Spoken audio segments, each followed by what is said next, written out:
Okey, Assalamualaikum warahmatullahi wabarakatuh. Selamat Hari Raya Aidilfitri. Selamat malam, salam sejahtera kepada semua rakan-rakan yang sempat pada malam ini.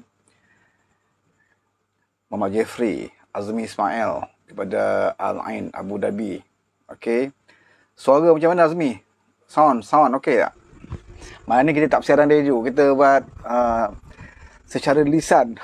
Lisan tu. Kita bercakap dulu ya. Malam ni kita tidak ada buat siaran. Sound okey, sound. Selamat bersiaran. Tak ada siaran malam ni. Kita tak buat radio malam ni. Kita cuma nak bercakap sikit. Kita ada Out Black, Muhammad Shah. Okey.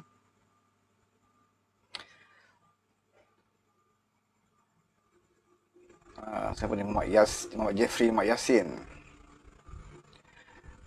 Muhammad Fahmi, Out Black, Mama Atuk juga. Welcome Atuk. Azhar Ibnu Hijar ya. Seli Pak Mat. Waalaikumsalam. Dengar ya Seli Pak Mat ya. Suara clear tak suara?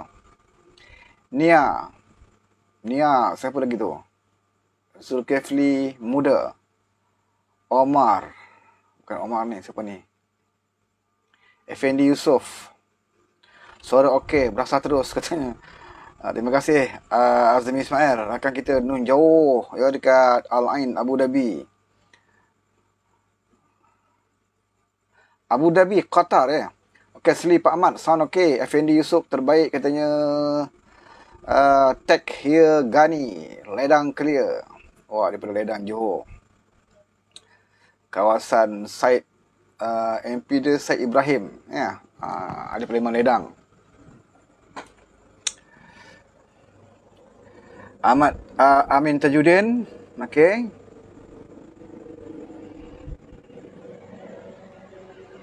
Rosli Khamis Asrahwan, Badar Tun Razak, Muhammad Fahmi, Sulaiman Adnan. Lawan tak lawan kata Amin Tajuddin.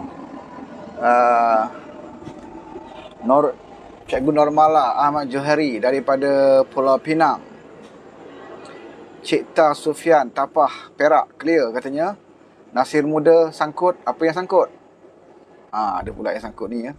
Tak bersiaran radio pun boleh sangkut. Serawan kata suara clear daripada Bandar Tun Razak Ceras.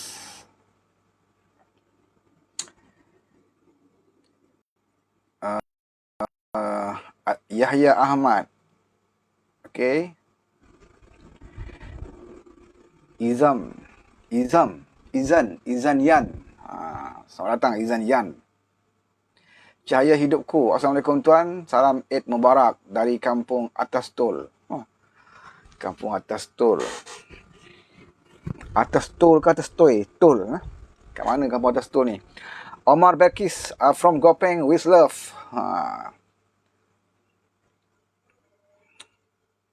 Kaisah Comel, Muhammad Syahiruddin, Masiran Adik, Yahya Ahmad, Anam Bas, Muhammad Fahmi,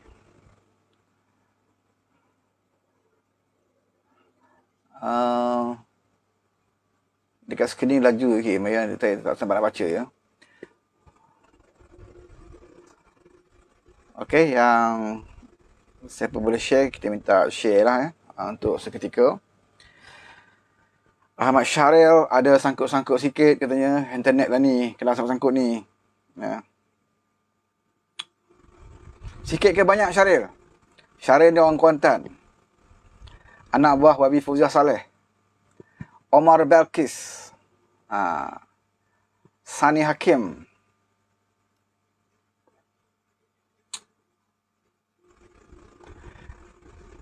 siapa lagi ni saya nak sebut ni yang bermasuk ni ya. Seni Mohar, rakan lama kita Seni Mohar daripada Bentong. Rozedi Ali Hussein, Fazil Ramli, Amin Tajuddin, Aisyah Nur Aisyah. Cahaya Hidupku Kampung Atas Tol terkenal dengan nasi dagang atas tol. Jemputlah tuan-tuan dan puan-puan datang ke kampung saya. Kampung saya tu di mana? Kampung Atas Tol, Kuala Terengganu. kalau kau tonton dengan ya. Ingatkan kat Marang tu, kat Marang boleh juga pergi. Nak jumpa murabi kita di Marang. Azlan Jaafar, kita ada Azlan Jaafar. Salam reformasi dari Papar, Sabah. Kenapa putus-putus live ni? Putus-putus ke? Saya kat sini tengok okey ni.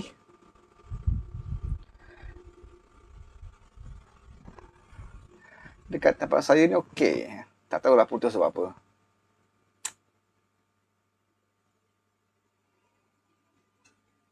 Dekat-dekat nak pandai raya ni, line internet pun slow.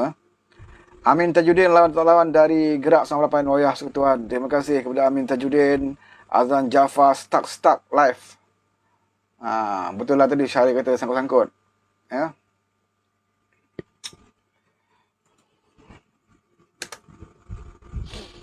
Ini belum bersiaran radio lagi ni. Kalau bersiaran radio memang sangkut dah ni.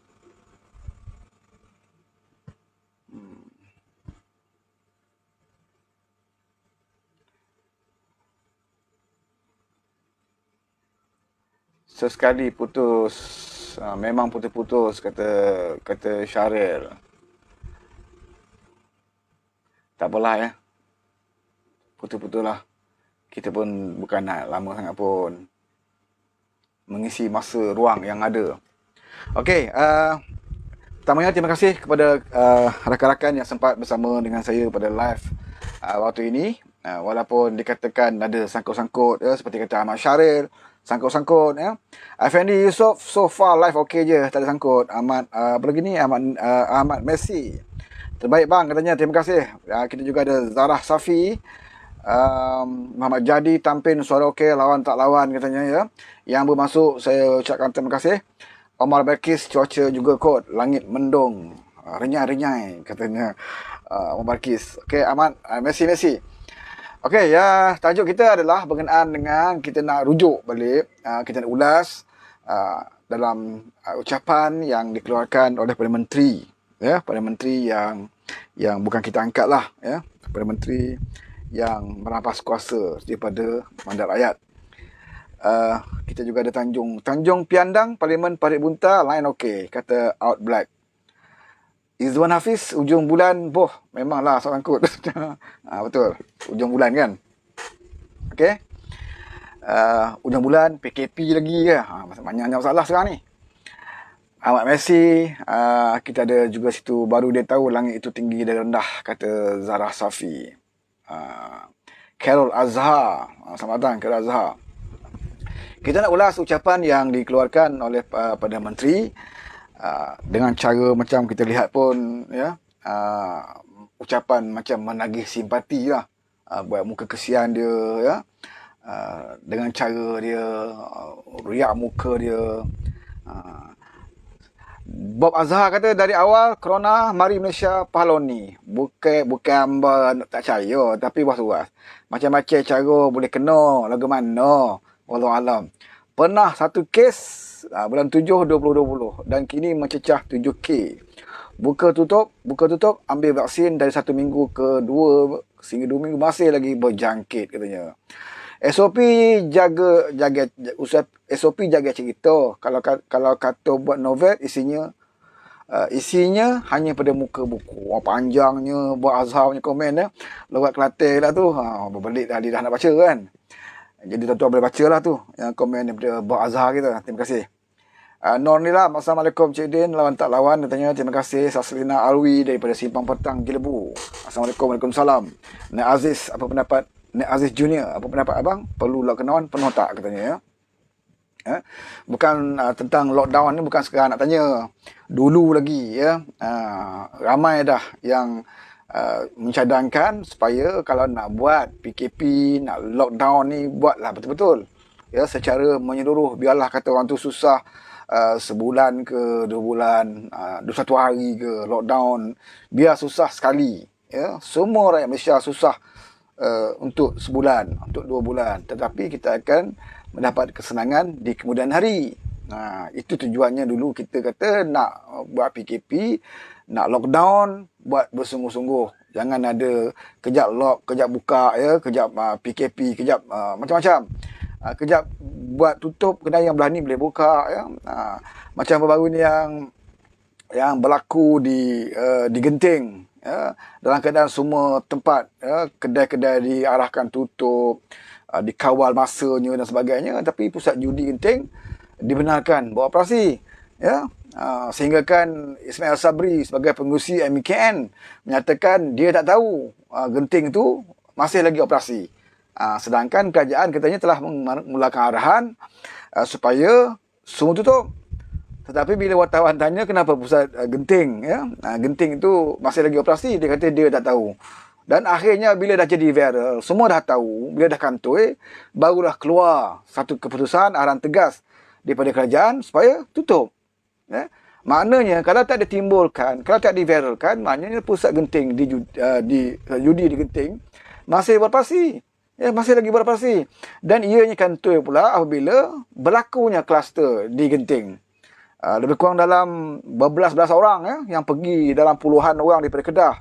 Rombongan daripada Kedah pergi ke Genting atas kebenaran pelancongan yang dibenarkan. Mereka pergi ke Genting dalam 40 orang lebih kurang lah, ya. Tapi berbelas 19 18 19 orang lebih kurang disahkan sebagai positif, ya, pembawa kluster daripada Genting ni balik ke Kedah. Ya, dia pergi Genting balik berbelas orang dikatakan positif. Ya, itu dia kluster daripada Genting. Bila dah berlaku begini, barulah benda ini diviralkan dan dipersoalkan. Mengapa pula pusat judi masih operasi dalam keadaan kita mengerahkan penguasa melihat mana kedai-kedai makan yang masih buka tidak mematuhi SOP dan sebagainya, ya. Mereka perambat semua penjaja-penjaja kecil, pekedai-pekedai, restoran-restoran. Dalam masa yang sama, toke-toke judi ini bebas. Bukan saja di Genting, malahan tempat-tempat nombor ekor juga operasi seperti biasa. Sekarang ni, setelah kita persoalkan, setelah diviralkan, bila ramai sangat yang mempertikaikan, barulah keluar arahan supaya ditutup. Dan kita bongkar kisahnya, pekerja-pekerja di Genting itu sendiri pun tidak berpuas hati. Ya, mereka katakan mereka pelik. Mereka tahu bahawa ada arahan daripada kerajaan supaya tutup, tapi mereka tidak menerima arahan daripada majikan mereka untuk tidak bekerja. Jadi mereka terpaksa bekerja. Dan ada pekerja yang di Genting yang diviralkan juga, yang kita semua mungkin dah baca, di mana dia kata dia tanya pengunjung yang datang daripada mana mereka boleh datang. Dia boleh datang ke dalam keadaan PKP. Jadi ada pengunjung mengatakan mereka dapat kebenaran surat daripada MITI membenarkan mereka datang. Jadi banyak sangat persoalan yang melibatkan tidak patuh kepada arahan ini secara menyeluruh, ya, secara menyeluruh. Dalam keadaan PKP 2 pun masih lagi tak dapat kita nak kawal dengan keadaan semua sekali mesti mematuhi arahan ini. Kenapa mesti ada kluster-kluster yang terpilih, ya, yang terpilih yang diambil tindakan tegas, tapi ada masa yang sama toke-toke judi ini mereka dengan mudah melanggar arahan, ya. Jadi bila ramai viral-viralkan dan ditegur, yang menegur ni pun bukannya parti Islam. Kalau kita lihat, yang mempertikaikan kenapa pusat judi ini masih beroperasi, datangnya daripada pemimpin-pemimpin daripada DAP. Bahkan ada pemimpin daripada parti apa tu yang Cina punya tu, ya. Ada pemimpin daripada kaum Tionghoa, daripada DAP juga, daripada keadilan, ya, yang bukan Islam. Mereka sudah pun menegur sebelum itu. Mengapa Genting ini masih beroperasi? Kita ingatkan yang menegur datangnya daripada Parti Islam se-Malaysia, ya. Sebab kita fikirkan bila berlakunya isu-isu melibatkan judi dan sebagainya, seperti yang lazimnya, ya, dulu puak-puak lebay lah paling cepat melompat, ya. Cepat melompat puak-puak ni. Tetapi malangnya bila berlakunya kisah pusat Genting diviralkan sebagai satu tempat judi yang masih beroperasi dalam keadaan PKP, puak-puak lebay semua tak berbunyi, ya. Kita tahu sebab apa? Sebab yang bising tu adalah ahli parlimen daripada DAP. beberapa ahli parlimen yang bukan Islam yang mempertikaikan, ya, dan mereka tahu bahawa pusat judi itu masih operasi. Jadi bila ini dihebahkan, diviralkan, barulah keluar arahan yang baru konon yang tegas daripada MKN supaya genting itu ditutup. Dan sekarang ini tutup lah.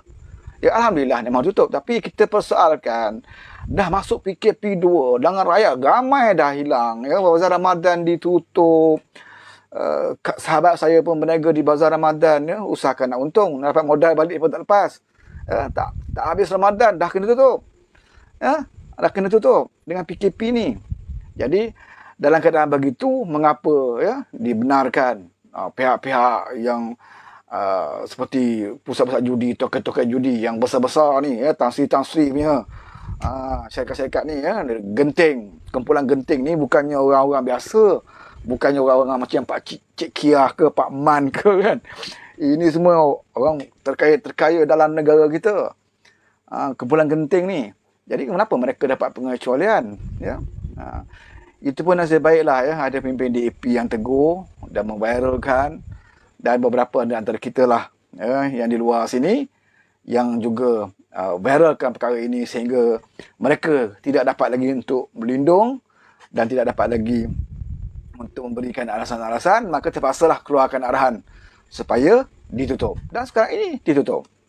Jadi ini menunjukkan bahawa tidak ada ketegasan dan juga tidak ada keadilan dalam melaksanakan arahan-arahan ini. Ya, masih lagi berpilih-pilih, masih lagi ada orang-orang yang tertentu yang lepas, ya. Itu bukan kita cerita lagi babak artis sebagainya, ya. Macam-macam cerita, ya. Yang itu yang peribadi, macam beberapa artis yang sengaja melanggar arahan itu, saya tak pertikaikan sangatlah, ya. Kalau mereka kena pun mereka duit banyak, ya.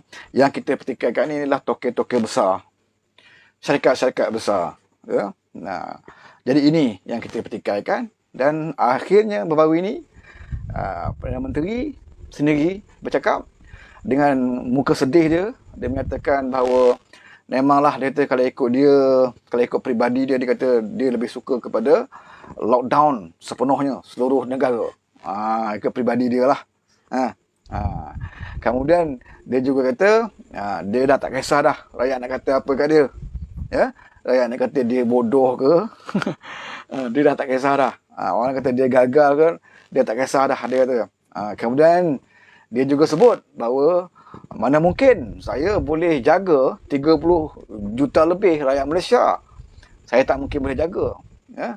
Inilah kata-kata pemimpin yang jelas pada kita tidak ada langsung tanggungjawab. Ya? Kalau kamu nak jadi Perdana Menteri, ya, kamu kena jaga setiap, ya, bukan maksud jaga tu macam ayah jaga anak di rumah.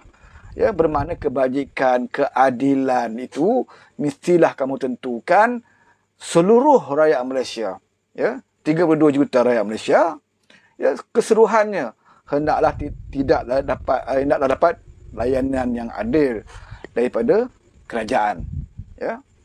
Jadi kalau kamu sendiri mengatakan kamu tak mungkin dapat jaga ke semua 30 juta lebih rakyat Malaysia, seharusnya kamu mengaku bahawa kamu seorang Perdana Menteri yang gagal. Ya, seorang Perdana Menteri yang gagal. Ayah kalau mengaku dengan jiran-jiran, dengan orang kampung mengatakan saya dah tak mampu dah jaga anak saya. Ada 5-6 orang ni, saya tak mampu dah. Ya, tidakkah itu pengakuan yang amat memalukan dan tidak bertanggungjawab? Ya, sebagai seorang Perdana Menteri, ya, kalau kamu jadi Perdana Menteri, dan kamu sendiri tahu kamu tidak mampu nak jaga, bahawa jalan terbaiknya adalah kamu menyerahkan kepada orang lain yang boleh menjaganya. Ya? Apatah lagi kamu harus sedar bahawa kamu menjadi Perdana Menteri itu pun bukan kerana rakyat yang mendatangkan kamu ke situ. Dan memanglah logiknya, memang kamu tidak boleh jaga rakyat ini. 32 juta ini, kerana 32 juta ini bukan orang yang memberikan mandat kepada kamu untuk menjadi Perdana Menteri. Bila kamu jadi Perdana Menteri tanpa mendapat mandat rakyat, memang sukar untuk kamu jaga mereka. Memang sukar untuk kamu jaga mereka. Jadi sebab itu bila kamu dah rasa kamu melakukan satu kesilapan dan seterusnya melakukan kesilapan-kesilapan yang lain, kamu dah ambil kerja dengan cara yang tidak demokrasi, dengan cara yang tak betul, dengan cara yang tidak bermoral, dan kamu gagal menjadi seorang pemimpin, gagal untuk menguruskan negara, ya. Dan akhirnya dengan sendirinya kamu buat pengakuan yang memalukan. Bukan sekali, banyak kali kamu pernah buat pengakuan bahawa negara kita tidak ada duit lagi, ya. Mana ada Perdana Menteri, mana-mana negara yang bercakap sedemikian, ya, menandakan kamu bukan seorang pemimpin, ya. Secara terbuka mengatakan negara kita tak ada duit, ya. Kalaulah kamu tak ada duit pun, kamu tidak boleh seharusnya mengeluarkan perkataan itu secara terbuka. Ya, kamu mesti menceritakan kepada rakyat, menanam keyakinan kepada rakyat, apatah lagi keyakinan kepada para pelabur, bahawa negara ini masih lagi mampu diuruskan dengan baik. Ya, jangan awal-awal lagi beritahu negara tak ada duit. Jadi mana pelabur dah datang kalau dah Perdana Menteri sendiri berkata bahawa negara ini tidak ada duit? Ya, apatah lagi rakyat. Nah, memanglah tujuan mereka, Perdana Menteri berkata demikian, nak tunjuk kepada rakyat bahawa kamu tak perlulah nak tuntut apa-apa, ya, nak minta apa ni, BPN ke, moratorium ke apa semua. Jadi beritahu awal, kerajaan tidak ada duit, ya. Tapi kesannya besar kepada negara kita, ya, terutamanya kepada pelabur. Ya, kelemahan yang ada pada negara kita seharusnya kita lindungi dan kita perbaiki. Bukan kita pergi dedahkan dengan secara terbuka bahawa negara ini tidak ada duit. Dan yang paling memalukan apabila kamu sendiri pun buat pendedahan bahawa kamu tak mampu nak jaga rakyat Malaysia, ya. Kamu cakap lagi secara terbuka bahawa saya tak kisahlah, orang nak kata saya bodoh ke apa, saya tak kisah, saya terimalah, ya. Ini menandakan bahawa kamu tidak ada kekuatan, ya, untuk menghadapi segala ujian, ya, yang ada pada negara kita. Bahawa kamu bukan seorang pemimpin, ya, dan kamu nampaknya gagal menjadi seorang pemimpin yang tidak ada idea langsung, dan menteri-menteri yang kamu lantik itu semuanya tidak ada guna pun, ya, membantu kamu. Kamu dah lemah, dapat pula menteri-menteri yang jauh lebih lemah, ya. Kalau kamu sendiri sebagai Perdana Menteri mengaku kamu tak kisah, orang kata kamu seorang yang bodoh, ya, maka menteri-menteri lain memang lagilah mudah digelar sebagai menteri-menteri yang langsung tidak berfungsi. Sekarang ni kita tengok, baru-baru ni kita tengok sidang media Datuk Adham, ya, Menteri Kesihatan bersama dengan KJ. Saya tengok pun KJ nampak sikit lah, ya, cara bercakap, kan. Tapi tengok Menteri Kesihatan tunduk sepanjang depan wartawan tu, tunduk je muka. Ya, bila kita lihat gerak-geri menteri macam tu, menandakan apa? Mana tidak ada keyakinan, ya, tidak keyakinan berdepan, ya, untuk menghadapi keadaan sekarang ini. Tapi tak mahu letak jawatan. Ini masalah dia. Ya. Ramai menteri yang tahu mereka tidak boleh buat kerja, tapi mereka tidak mahu letak jawatan. Sebab mereka tahu Muhyiddin juga Perdana Menteri yang gagal. Muhyiddin tidak letak jawatan. Takkan saya nak letak jawatan, ya. Jadi sebab itulah orang kata ikan busuk bermula daripada kepala, ya. Kalau kepalanya jenis macam tu, jenis degil, ego, ya, tidak mahu mengaku kelemahan diri sendiri, ya. Dia tahu dia lemah, ya. Dia tahu orang gelar dia Perdana Menteri yang tak boleh nak mengurus kerajaan, ya, kerajaan yang gagal. Dia tahu. Bahkan dia tahu setiap kali dia buat live, sama ada dalam Facebook, ya, semua hampir 100% komen, tidak ada komen yang positif. Dia tahu ini, ya, dan dia tahu di mana saja dia bercakap, dia keluar membuat kenyataan, semua komen datang, semua komen-komen yang memalukan, ya, yang memalukan. Jadi kalau dia ada maruah, dia akan letak jawatan tanpa kita suruh. Apatah lagi kita dah lama suruh, ya. Yang masih tak suruh dia letak jawatan hanya kebaharu tuanku saja. Selain daripada semua orang suruh dia letak jawatan, ya, nak tunggu apa lagi? Takkanlah nak tunggu tetah tuanku untuk kamu letak jawatan. Janganlah saya tuanku dalam keadaan negara begini, ya. Kurang-kurangnya kamu hormati institusi raja. Tak perlulah nak cerita sejarah raja menurunkan seorang Perdana Menteri. Cukuplah peranan raja itu untuk memberi perantikan kepada kamu jadi Perdana Menteri. Takkan nak turun pun, nak tunggu raja turunkan kamu.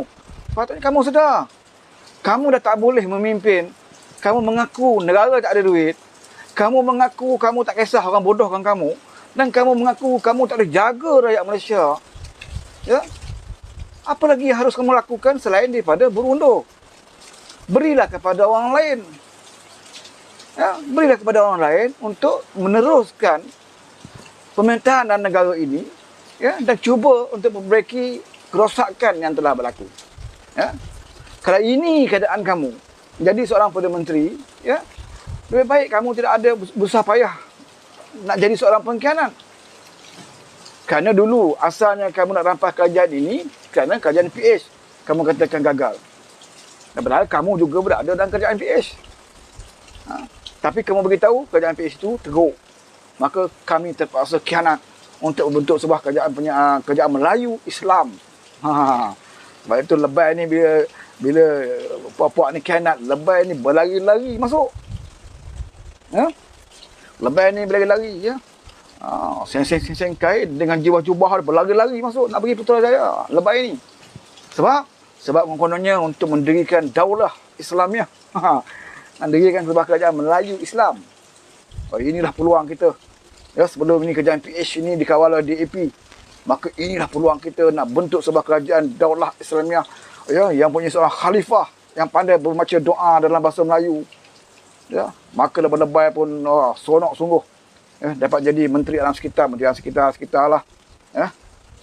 Jadi menteri, jadi duta khas negara apa ni, Asia Timur tak apalah. Janji berada dalam jawatan. Berada dalam kerajaan tanpa mandat rakyat. Bukan mudah. Pas nak jadi kerajaan dengan mandat rakyat, dia tahu dia tak akan dapat jadi kerajaan dengan mandat rakyat di Kerajaan Persekutuan. Paling kuat dia dapat di Kelantan. Terengganu mungkin Kedah, ya, kalau mengharapkan mandat rakyat. Tapi di Persekutuan, di Putrajaya, PAS pun tahu dia tidak ada kemampuan, usah bermimpi untuk menjadi kerajaan di Putrajaya. Sebab itu dia berdului PAS duk cakap, kita hanya jadi kingmaker.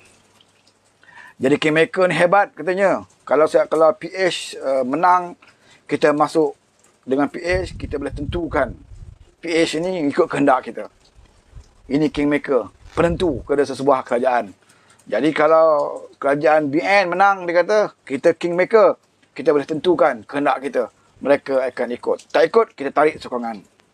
Itu maksud kingmaker. Yang lebay-lebay ni mau dulu. Tuan-tuan masih ingat kan? Jadi sekarang ini, di bawah kerajaan PN, ya, bukan kingmaker lagi. Mereka berada dalam kabinet. Mereka jadi menteri. Ya. Pegang jawatan menteri pun bukan menteri yang undang-undang pun mereka kawal. Ya, menteri undang-undang ini melibatkan pengurusan di parlimen. Parlimen adalah institusi penting dalam negara.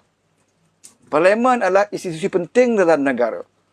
Menteri yang jaga pengurusan parlimen ini diberikan kepada parti lebay. Ya, maknanya satu kementerian yang agak penting diberikan kepada parti PAS. Ya. Tapi apa yang mereka lakukan? Darurat. Mereka tidak ada masalah. Mereka kata okey, boleh darurat. Padahal mereka tahu tidak ada kena-mengena pun darurat dengan mengatasi COVID. Dan fakta jelas depan mata kita. Ya? Buat darurat bukan bertambah kurang COVID. Buat darurat bertambah COVID, jadi bertambah. Kerana birokrasi, ya, untuk menentukan pembekalan vaksin dan sebagainya. Macam-macam alasan. Syarikat ni lah, apalah, tidak boleh lah ikut peraturan ni. Ya, untuk nak beri vaksin. Membekalkan vaksin kepada Pulau Pinang dan Selangor. Ya, Selangor lambat terima Pulau Pinang. Macam-macam kerenah birokrasi yang timbul. Jadi apa gunanya ada undang-undang darurat sekiranya kita masih lagi mengikut peraturan-peraturan sedemikian rupa. Katanya bila ada darurat, kita mudah nak bekal vaksin. Tak ada apa-apa nak ikut. Beri. Ya? Dengan telus. Tapi tidak. Sebab apa? Sebab ini negeri pemanggang. Selangor, Pulau Pinang, macam-macam isu yang timbul. Banyak lagi isu-isu lain. Berapa peratus sekarang ni rakyat Malaysia yang menerima vaksin. Dan duit beli vaksin pun habis, kena tambah, kena berhutang dan sebagainya. Ya? Dan dipersoalkan tentang berapa banyak juta dikeluarkan untuk beli, berapa harga dan sebagainya. Tidak terjawab selera perkara ini. Ya? Tidak terjawab. Okey, sebab itu saya katakan, bahawa dalam isu, saya nak sentuh sikit pasal isu yang saya sebut tadi lah, isu berkenaan dengan di Genting, ya. Maknanya isu di Genting ni dia berada di atas nun, di atas gunung, ya. Ramai rakyat tak tahu selama ni dioperasi di atas gunung sana. Tak ada siapa yang tahu, ya. Maknanya dia bagi arahan, semua tutup, tapi Genting beroperasi sekian lama, ya. Sehinggalah munculnya kluster di Genting barulah terbongkar dan dipersoalkan oleh beberapa ahli parlimen DAP, ahli parlimen ni bukan Islam. Mengapa Genting dibenarkan beroperasi? Dan menteri boleh jawab dia tak tahu. Ya? Dia boleh jawab dia tak tahu selama ni Genting itu beroperasi dalam waktu PKP. Yang jawab tak tahu tu siapa sahaja? Yang jawab tu Menteri Pertahanan Ismail Sabri. Ya? Dia boleh jawab dia tak tahu. Bayangkanlah kalau Menteri Pertahanan tidak tahu apa yang berlaku di Genting, ya, saya amat khawatir sekiranya berlaku di mana-mana tempat, ya, musuh masuk, menyelundup masuk, mendirikan kubu pertahanan, berkampung di mana-mana hutan atau bukit mana-mana, di mana kawasan, Menteri Pertahanan tak tahu. Ya, apa yang jadi pada negara kita? Ya, ke mana perisikan mereka? Ya, di mana SB-SB daripada PDRM, ya, yang menentukan supaya arahan-arahan dasar berkenaan dengan PKP ini dikuatkuasakan. Bagaimana ada yang pejam mata, ada yang tahu tapi buat tak tahu. Sehinggalah bila bola terbongkar, dengan mudah menteri kata dia tak tahu. Ya? Selepas itu barulah keluar arahan, kita tutup. Ya? Bagaimana kalau tidak berlaku kluster di Genting, ya, seperti yang terjadi kepada beberapa pelancong daripada negeri Kedah, ya, bermakna bebas di Genting sana, bebas. Sedangkan rakyat di Malaysia, orang-orang Melayu kita, ya, makcik-makcik Kia, gurang pisang semua ni, mereka mengalami kesan daripada PKP. Tapi ada orang yang selamat dan terus mengaut keuntungan. Ya. Ini yang saya katakan bahawa ternyata bahawa kegagalan PKP ini adalah kerana sikap, ya, sikap pemimpin yang mengeluarkan satu arahan tetapi tidak dilaksanakan secara telus, ya. Masih lagi ada orang yang selamat, masih lagi boleh dilindungi dan sebagainya. Sebab itu kalau kita tengok Muhyiddin punya ucapan, dia tahu bahawa menteri-menterinya dia gagal, dia tahu Menteri Kesihatan dia gagal, ya. Dia tahu KJ juga seorang menteri yang gagal untuk menguruskan vaksin, dan dia tahu Ismail Sabri juga gagal sebagai pengurusi MKN, boleh jawab tak tahu. Tapi apa Perdana Menteri boleh buat? Sebab dia sendiri pun tahu dia pun gagal. Bila dia gagal, bagaimana mungkin dia boleh mengatakan menteri-menteri lain juga gagal? Ya. Dan akhirnya terpaksa menunjukkan kelemahan diri sendiri, di mana di mana dia mengatakan bahawa maknanya tak usah marah dia lah, ya. Mana mungkin saya Perdana Menteri, saya boleh jaga 30 juta rakyat Malaysia, ya. Kamu seorang ke dalam kabinet, ya. Kamu mempunyai menteri paling ramai dalam sejarah negara kita, ya. Bukan kamu seorang nak kena jaga, bukan kamu seorang nak kena jaga alam sekitar, bukan kamu nak kena jaga pendidikan, bukan kamu nak jaga kesihatan, bukan kamu nak jaga polis, bukan kamu nak jaga tentera. Ini menteri-menteri yang kamu lantik, yang hasil daripada mereka sokong kamu bagi habuan dia jadi menteri. Ini yang sepatutnya buat kerja, ya. Bukan kamu seorang. Kalau kamu seorang, boleh kita terima alasan bahawa kamu tidak mampu nak jaga 30 juta rakyat Malaysia. Tapi kamu ni menteri kabinet yang paling besar, timbalan menterinya lagi, ya. Tetapi kamu boleh jawab kamu tak mampu nak jaga. Jadi bila tak mampu, dengan jemaah menteri yang paling ramai, pecah rekod dalam negara kita, itu pun kamu tak mampu nak jaga 30 juta rakyat Malaysia, mana tidak ada pilihan, kamu harus letak jawatan.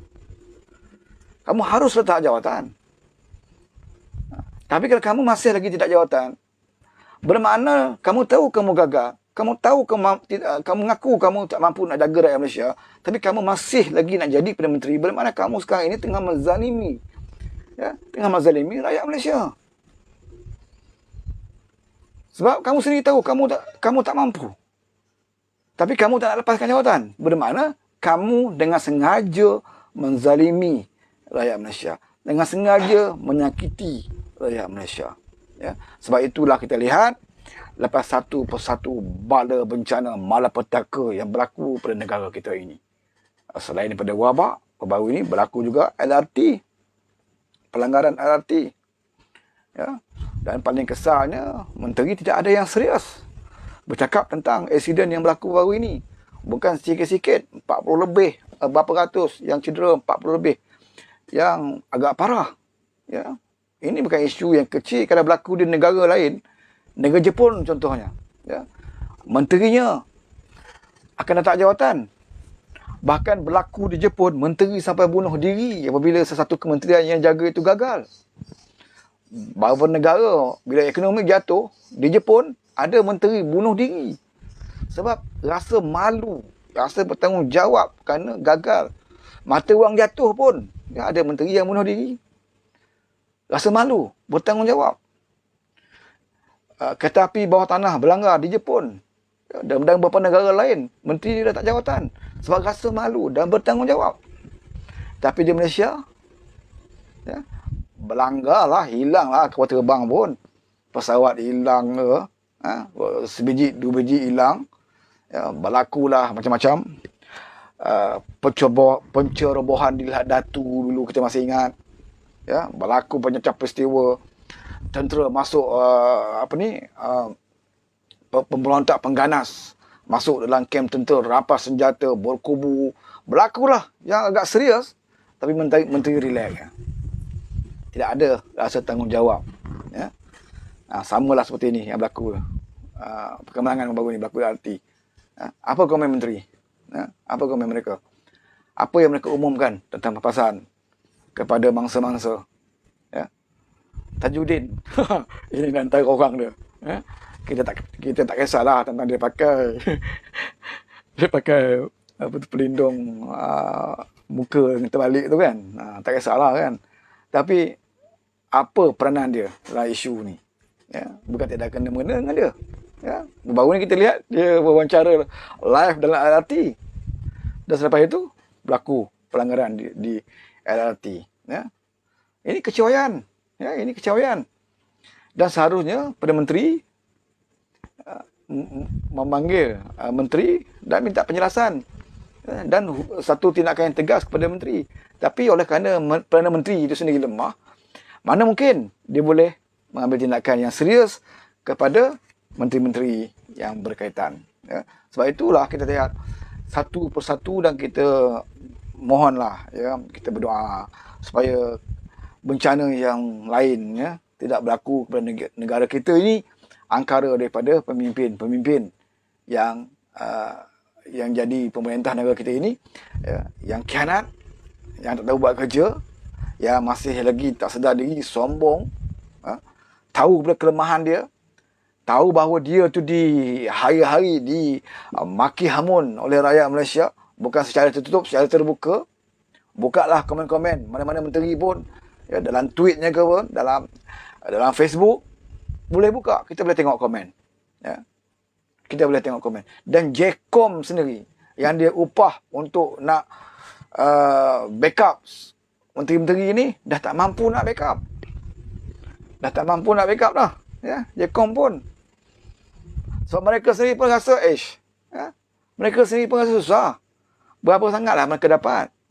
Ya, daripada bayaran untuk nak jadi suara mempertahankan kerajaan. Dan mereka juga ada adik-beradik, mereka juga ada keluarga. Kemungkinan mereka dapat allowance, tapi bagaimana susahnya adik-beradik mereka, keluarga mereka. Dia Jcom, ke tak Jcom pun, balik raya tak boleh balik juga. Tak boleh balik kampung juga kan. Jadi dia rasa, bodohnya aku mempertahankan sebuah kerajaan yang gagal. So, bila nak dipertahankan? Yang susah, dia aku sendiri.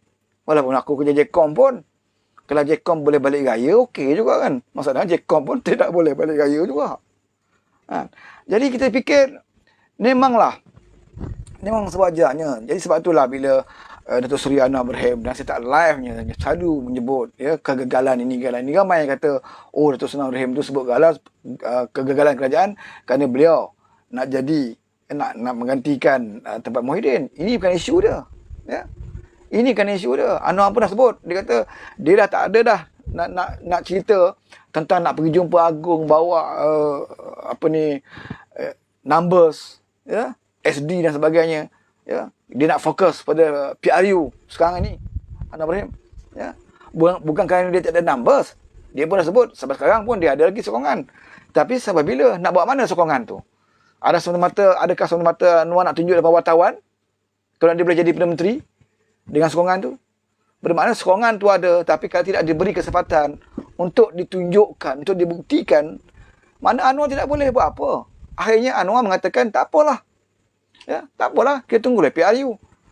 Tapi nak menanti PRU ni, nak setahun, 2 tahun, nak dalam PKP sekarang ini, sampai bila kita nak biarkan rakyat menderita sekarang? Ya. Tambah lagi dengan beberapa PKPD dan sebagainya ini. Ya. Dan kita lihat, tidak dah seperti mana yang pertama dulu. Ya. Ada bantuan diberikan, sekarang tak ada. Sekarang duit dah tak ada. Duit dah tak ada. Itu isunya. Bukan kita sebut. Perdana Menteri pun sebut. Negara, kerajaan sekarang memang tidak ada duit. Kerja dia berhutang lah.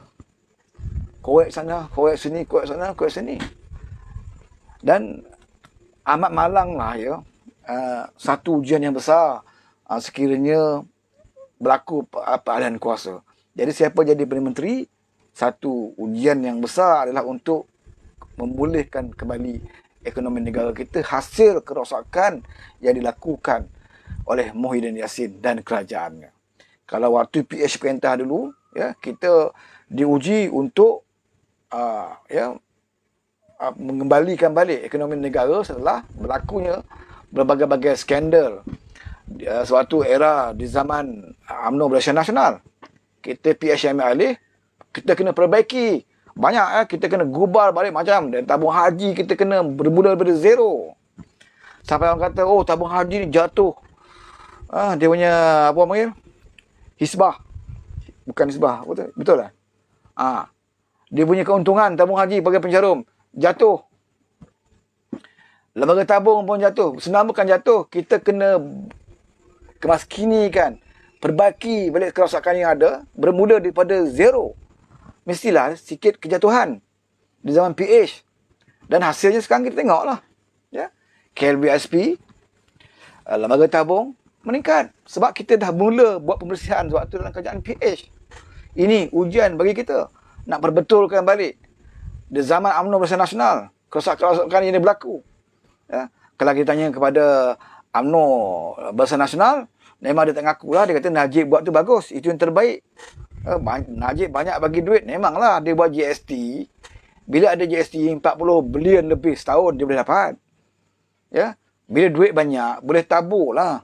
Sebab tu zaman Najib memang kita akui bahawa bila kali raya warga Fedah dia bagi duit raya, bonus raya untuk orang Fedah. Sebab dia amalkan GST. Satu tahun 42 bilion lebih dapat deposit. Bila kita jadi kerajaan PH buat, kita buang GST, kita ada 20 bilion saja. Sudah sepastinya 40 bilion lebih, separuh hilang. Sudah pastinya kita tak boleh nak buat sama seperti Najib buat. Ya? Dan kita yakin bahawa kita tidak boleh jadi kerajaan yang hanya memberi wang tunai kepada rakyat. Itu bukan kerajaan yang baik bagi kita. Ya?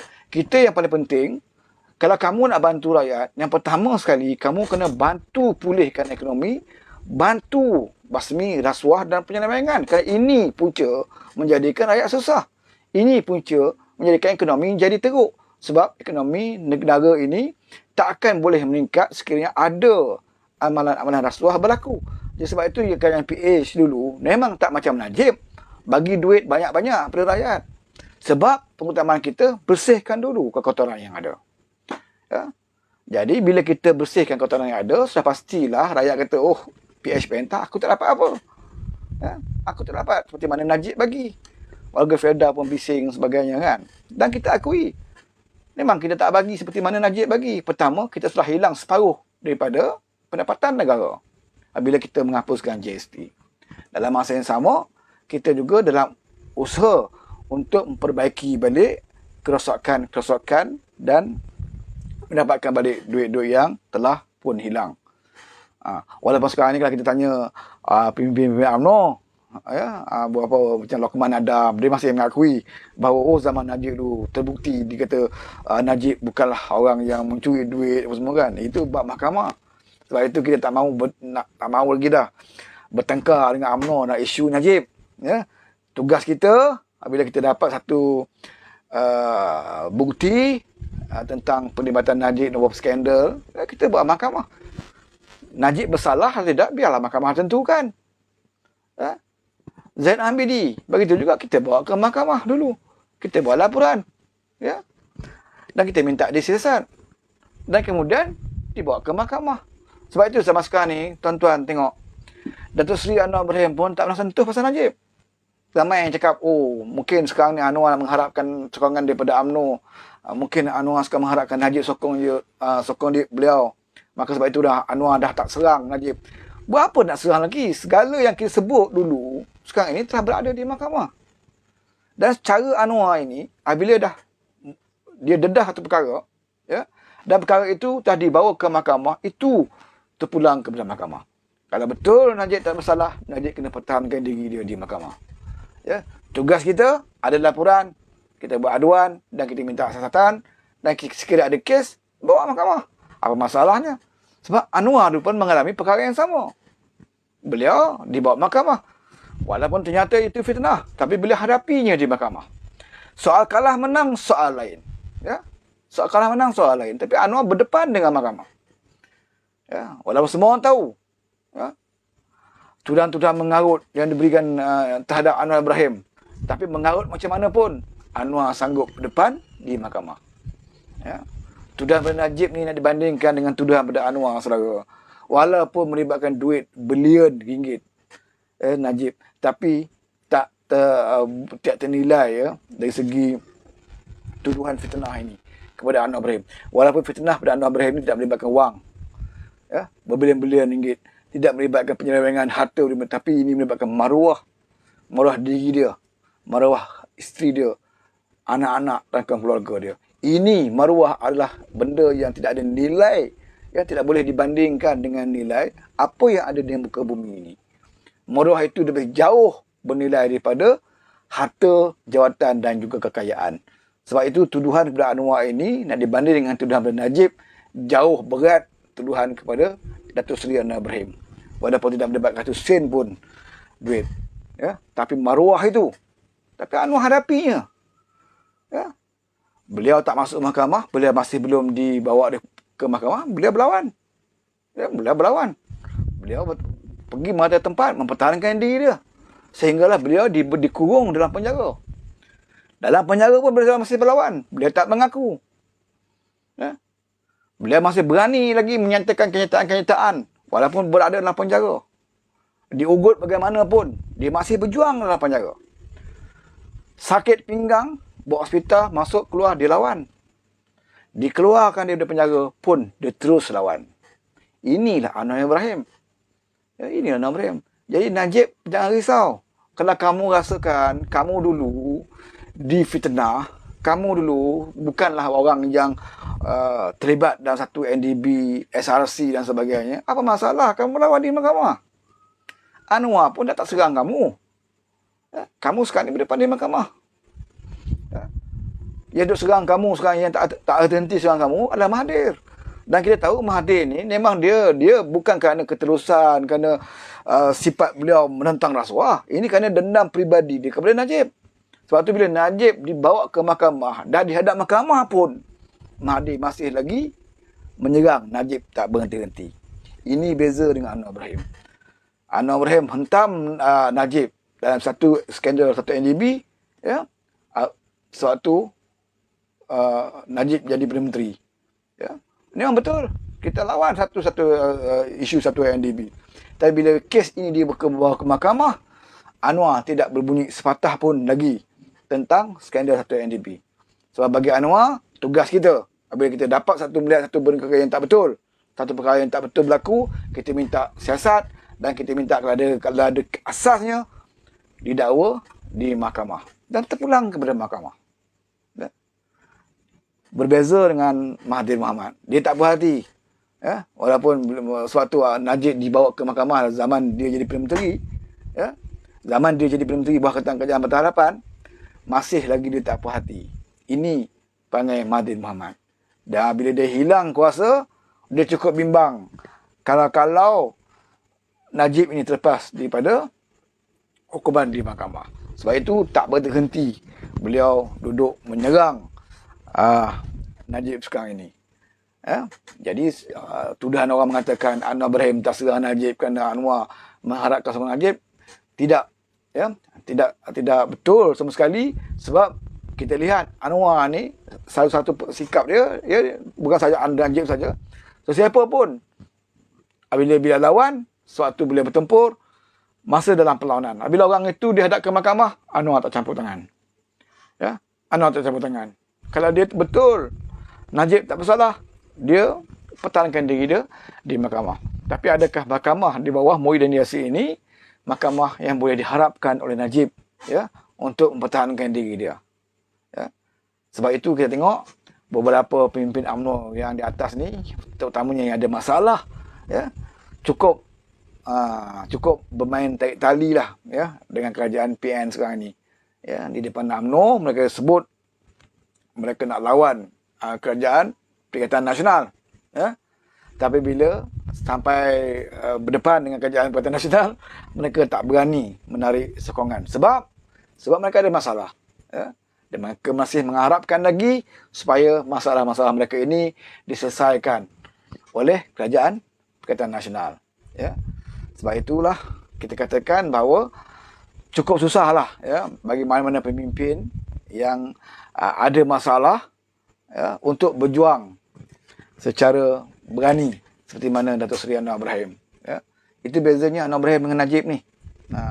Jadi saya nak beritahu Lokman Adam lah, ya, untuk Sado katalah Najib ni hero, Najib ni hari-hari seorang pemimpin yang hari-hari menentang Muhyiddin di dalam Twitternya, ya, dan tweetnya dalam Facebook dan sebagainya, ya. Jadi Najib ni lah seorang pemimpin yang berani. Saya kata itu bukan berani. Ya, sekat menulis. Isytiharkan bahawa kamu pengerusi Barisan Nasional Najib Razak ni, dan kamu ada pengaruh dalam UMNO. Kalau betul berani, arahkan pimpinan UMNO, semua ahli berdaman UMNO tarik sokongan daripada kerajaan Perikatan Nasional. Itu boleh berani. Kalau setakat tulis dalam Facebook, tulis dalam tweet, nak tunjuk kamu hebat, ya, dalam masa yang sama kamu masih lagi pegang, ya, pegang punggung Muhyiddin supaya berada di Putrajaya. Jadi jangan nak memperbodohkan ahli UMNO. Ya. Jangan nak perbodohkan ahli UMNO. UMNO buat putusan sehingga bulan 8. Kita akan memberikan sokongan sehingga bulan 8. Ya. Sementara nak tunggu bulan 8 ni, berapa ramai rakyat menderita. Berapa ramai rakyat Malaysia susah sekarang ni. Sementara nak tunggu bulan 8. Sementara nak tunggu UMNO buat keputusan kepada kerajaan Muhyiddin. Itu pun kalau dibuat keputusan, kalau ada keputusan. Saya rasa tidak ada keputusan. Ya, akan terus memberikan sokongan sampai perayaan raya. Ya, yang jadi bangsa siapa? Rakyat. Dan rakyat itu majoritinya orang Melayu. Dan orang Melayu itu majoritinya ahli UMNO. Sebab tu saya katakan, apa tindakan UMNO sekarang ini, ya, yang masih lagi memberikan sokongan kepada kerajaan Perikatan Nasional, kesannya majoriti yang mendapat kesan itu adalah ahli-ahli UMNO itu sendiri. Bagi kita dalam keadilan, bagi kita dalam PH, kita dah biasa dengan kesusahan. Kita dah biasa dengan tekanan. Ahli-ahli UMNO tidak biasa dengan tekanan. Baru beberapa tahun mereka jadi pembangkang. Sekarang ini, nak kata pembangkang tidak, nak kata kerajaan pun tidak. Tapi sama lah susah dengan kita pun. Tak senang mana pun. Saya tengok orang UMNO di kampung-kampung, macam kita juga susah. Ya? Apatah lagi pemimpin-pemimpin mereka seolah-olah bermain wayang kulit, ya, depan ahli-ahli UMNO. Mereka konon-kononnya mereka lah pejuang. Oh, kerajaan kena dapatkan moratorium. Oh, kerajaan kena bagi kepada rakyat Malaysia bantuan prihatin negara. Kan? Macam-macam lah dalam PKP ni. Pemimpin UMNO bersuara. Ya? Tapi ada dia layan. Dia tak layan. Bila dia tak layan, kamu masih menyokong. Ya, kamu masih sokong. Jadi rakyat di bawah dapat apa? Ha? Apa rakyat di bawah dapat? Sepatutnya kamu ada keberanian. Kamu pemimpin UMNO. Ya, yang daripada dulu berpuluh-puluh tahun kalau dalam perhimpunan agung UMNO kamu nyanyikan, kamu pegang keris kamu, ya, keris yang tak bersarung ni. Keris ranjang tak bersarung ni, dia julang. Hidup Melayu, hidup Melayu. Ya. Perhimpunan agung UMNO ada yang pakai tanjak dan sebagainya. Kerana nyanyi lagu budak kecil main api lah apa kan. Nak menaikkan semangat. Ya. Sekarang inilah tahu betul tak betul UMNO ni sebuah parti keramat. Ya. Inilah waktunya untuk UMNO diuji dengan kuasa. Kemudian kalau UMNO tidak boleh membantu rakyat dengan kuasa yang dia ada, sebaliknya rakyat semakin susah, inilah waktunya UMNO menarik sokongan. Berani ke tak berani tarik sokongan? Ya. Berani ke tak berani? Ternyata UMNO tak berani. Sampai hari ini UMNO masih lagi menjadi parti yang memberi tongkat kepada Muhyiddin Yassin. Sedangkan UMNO tahu, Muhyiddin kata kerajaan yang ada ini adalah sebuah kerajaan yang beliau tidak mampu, ya, nak jaga seluruh rakyat Malaysia. Sebab kerajaan yang tak ada duit. Ya. Daripada menteri pun kata dah tak kisah dah dia pun. Dia pun mungkin dah rasa putus asa. Ya, dan mungkin dia rasa ada juga kebenarannya, ya. Sebab tu dia kata dia tak kisah kalau orang kata dia bodoh sebagainya, ya. Tak kisah sebab apa? Kemungkinan dia rasa betul juga aku bodoh. Jadi kalau orang kata bodoh pun tak kisah, terimalah kan. Jadi UMNO tahu benda ini. Ya. Disebut oleh beberapa orang dalam social media, ya, seperti Lokman Adam, Datuk Kamarul, beberapa pemimpin UMNO yang cakap di media sosial, ya. Dia tahu perkara ini. Tetapi pemimpin UMNO masih lagi terus memberikan sokongan kepada kerajaan Perhentian Nasional dan Perhentian Nasional berterusan menyusahkan rakyat. UMNO tidak boleh lepaskan diri, ya, daripada bertanggungjawab dan juga bersubahat menyusahkan rakyat.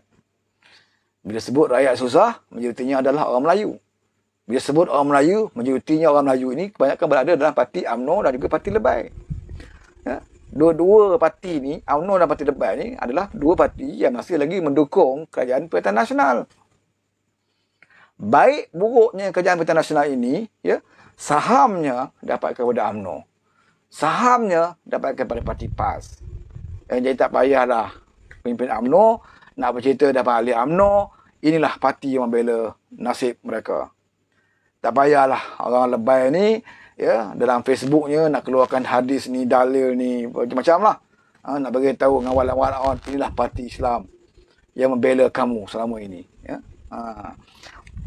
Saya tertarik satu yang dikeluarkan dalam Facebook PAS lah, ya, dalam grup PAS. Ni ada orang forward kat saya. Tuan bin Tuan sebut, dia kata kepada ahli PAS, dia kata janganlah terpedaya dengan tuduhan mengatakan PAS tidak berfungsi di dalam kerajaan sekarang ini. Dia kata tentang RU 325, tentang pelaksanaan Islam, hukum Islam, tentang aurat, arak, tutup kedai judi. Dia kata PAS gagal dalam kerajaan internasional. Jadi tuan-tuan minta ahli PAS jangan terpedaya dengan tuduhan sedemikian, sebab katanya ahli PAS kena sedar bahawa PAS berada dalam kerajaan internasional bukanlah parti yang majoriti. Alasan dia pula sekarang ni. Sebab apa RU 355 tak buat? Sebab apa judi masih lagi ada? Desain judi masih ada. Kedai arak masih bersepah. Sebab tu kes Hadid tak selesai. Sebab apa Ratu Cantik masih ada. Sebab apa pemuguri tutup aurat masih lagi berbuka aurat. Ya, seperti mana yang mereka laungkan dulu. Yang mereka nak perjuangkan dulu. Kenapa sekarang tak boleh buat?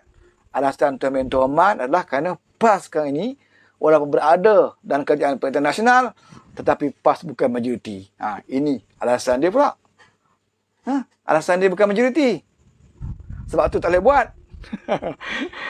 Yang saya peliknya, waktu PH perintah dulu, ya, masa PH perintah dulu, mereka menyalahkan PH dalam segala segi.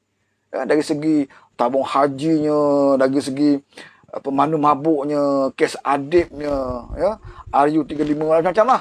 Pelaksanaan Islam dan sebagainya. Dia tuduh PH. Ketika itu dia kata PH dikawal oleh DAP. Bahkan ketika itu dalam kerajaan PH, DAP bukan majoriti pun. Dalam kabinet kerajaan PH, DAP bukan majoriti. Bangsa Cina bukan majoriti dalam kabinet kerajaan PH. Melayu Islam majoriti dalam kabinet. DAP bukan majoriti, tetapi PAS percaya walaupun DAP bukan majoriti, tetapi DAP memegang kuasa, menentukan kerajaan PH itu dikawal oleh DAP. Itu PAS dulu anggap. Tapi bila kena pada dia jadi kerajaan, alasan dia bukan majoriti. DAP yang bukan majoriti boleh kawal kerajaan. PAS yang bukan majoriti dalam PN tak boleh kawal kerajaan. Bermakna siapa bodoh? Bermakna PAS lebih bodoh daripada DAP. Betul tak? Kan? Bawah PH, PAS tak majoriti. Bawah PH, DAP tak majoriti.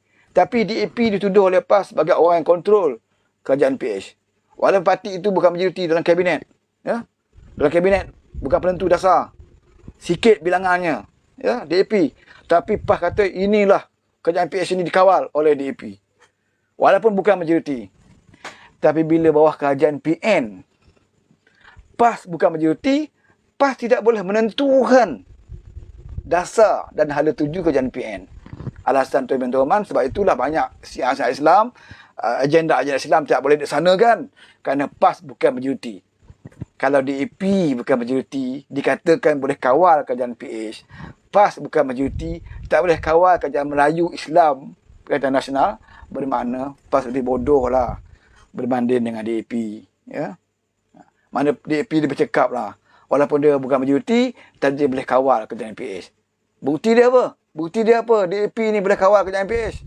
DAP ni boleh tentukan. Buktinya mudah saja. Ya? Menteri Kewangan Lim Guang Eng. DAP. Lim Guang Eng ni bukan Islam. Dia Kristian. Ya? Dalam agama Kristian pun tidak suka kepada judi. Lim Guang Eng tahu. Dan Lim Guang Eng adalah seorang menteri yang pegang pada agama Kristian itu dengan kuat. Sebagai Menteri Kewangan, lesen judi adalah ditentukan di bawah Kementerian Kewangan. Di bawah Menteri Kewangan. Di bawah kerajaan PH, Lim Guang Eng atas kuasanya sebagai Menteri Kewangan mengurangkan cabutan judi daripada zaman Najib dulu 22 kali setahun kepada 8 kali setahun di bawah kerajaan PH. Siapa yang punya kuasa? Lim Guang Eng. Lim Guang Eng ini Cina, bukan Melayu. Lim Guang Eng ini Kristian, bukan Islam. Ya, digunakan sebagai Menteri Kewangan DAP yang walaupun tidak ada majoriti dalam kabinet, digunakan pengaruh itu untuk mengurangkan judi. Ya. Jadi sebab itulah mungkin PAS kata, oh ini pengaruh Lim Guang Eng untuk menghancurkan Islam. Bukti dia, sebab Lim Guang Eng berjaya kurangkan judi 22 kali zaman UMNO dulu kepada 8 kali. Ya, itu tanda Lim Guang Eng ni anti-Islam. Tapi bila PN perintah, Menteri Kewangan dia Zafrul, orang Melayu beragama Islam. Ya. Menteri Undang-Undang dia siapa? Taki, orang Melayu, parti PAS, beragama Islam dan seorang lebay. Berada dalam kabinet. Kalau DAP dulu minoriti dalam kerajaan PH dalam kabinet, PAS juga adalah minoriti di dalam kerajaan Perikatan Nasional. Tapi DAP yang minoriti dalam kerajaan PAS, dalam kerajaan PH, ya, DAP yang minoriti dalam kerajaan PH boleh mengurangkan judi 22 kali setahun kepada 8 kali. PAS yang juga minoriti dalam kerajaan PN telah berjaya menambahkan kembali judi daripada 8 kali ke 22 kali. Balik semula kepada status quo di zaman UMNO Barisan Nasional. Jadi, kalau UMNO Barisan Nasional ada judi setahun cabutan 22 kali, zaman PAS berada dalam kerajaan pun kembali semula kepada 22 kali, bermakna 2 kali 5, 5 kali 2. Orang Melayu tak rugi, orang Islam tak rugi. Kita dapat balik kembali judi yang telah pun dikurangkan oleh DAP dulu. Jadi, maka bersyukurlah kita.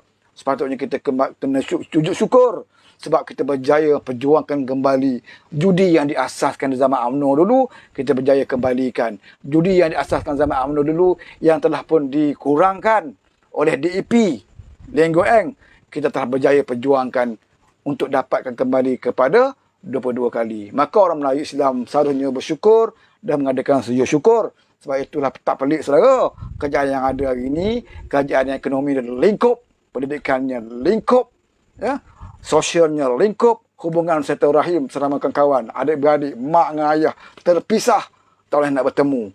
Orang berniaga susah, yang senang tokai judi. Ya. Yang senang artis-artis, termasuk lebay-lebay, ya. Ulama-ulama, ya, pergi tahnik pun boleh rentas. Yang salah ada, kan? Kalau kita nak pergi alasan nak pergi tahnik anak orang, kena huruf blok, nak pergi mana? Kata polis. Saya nak ada urusan, anak saudara saya nak tahnik. Tak adalah ke ustaz lain kat kampung tu. Polis akan kata gitu. Ya? Tapi sebab kita ni orang popular, orang ada nama, sebut nak pergi tahnik, beres. Ya? Jadi inilah keadaan negara kita. Ya? Yang seharusnya kita sama-sama renung kembali. Kenapa boleh berlaku macam ni? Ya? Kenapa parti lebay yang berjubah, berserban, berada dalam kerajaan, satu syiar Islam pun kita nampak. Cuba sebut satu syiar Islam yang ada. Selain daripada apa yang ada diteruskan. Apa pembaruan yang ada? Di bawah parti PAS yang berada dalam bawah Kerajaan Nasional. Sebut satu saja cukup. Apa pembaruan? Tak ada.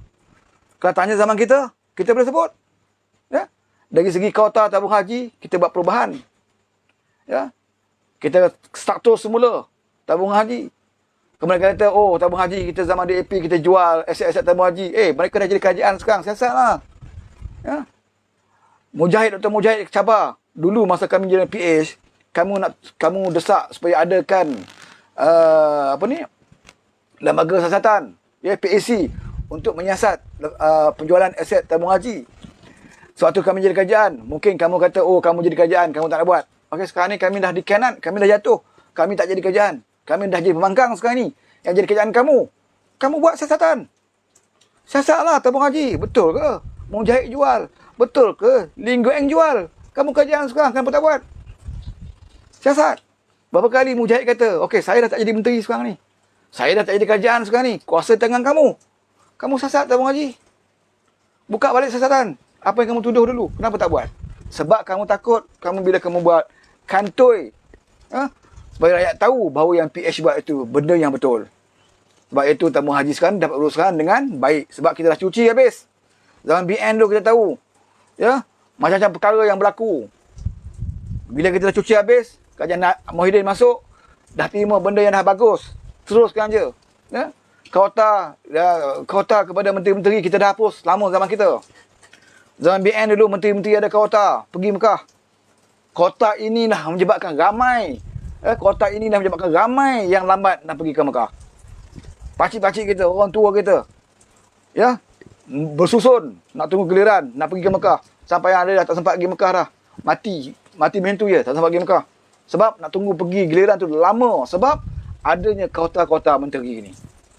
Menteri pergi kota, tak ada beradik, anak-anak, ya, gunakan pengaruh sebagai menteri. Bila PH perintah, kita buat apa? Kita hapuskan kota ini. Tidak ada lagi kota menteri nak pergi Mekah. Ya? Cuma satu menteri saja dibenarkan untuk mengiringi tabung haji, rombongan tabung haji, iaitu Menteri Agama. Tujuan dia dibenarkan itu pun untuk nak melihat, memantau pengurusan tabung haji di Arab Saudi. Sebab itu zaman PH mula-mula dulu pergi, ya, Mujahid. Kemudian kali kedua yang pergi adalah Timbalan, Menteri Agama, YB Fauziah. Dan sewaktu zaman PH kita mendapat pujian daripada Arab Saudi sebagai negara Malaysia, ya, di tempat penginapan jemaah haji kita, diadakan program gotong royong bersih kawasan. Dia mulakan di zaman PH buat dan mendapat pengiktirafan dan pujian daripada kerajaan Arab Saudi. Kita bukan saja beribadat, bahkan kita melakukan kerja-kerja gotong royong, bersihkan kawasan-kawasan tempat penginapan kita. Tunjukkan disiplin kita sebagai rakyat Malaysia. Ini di zaman PH. Ya, di zaman PN, apa dia? Gotong royong apanya?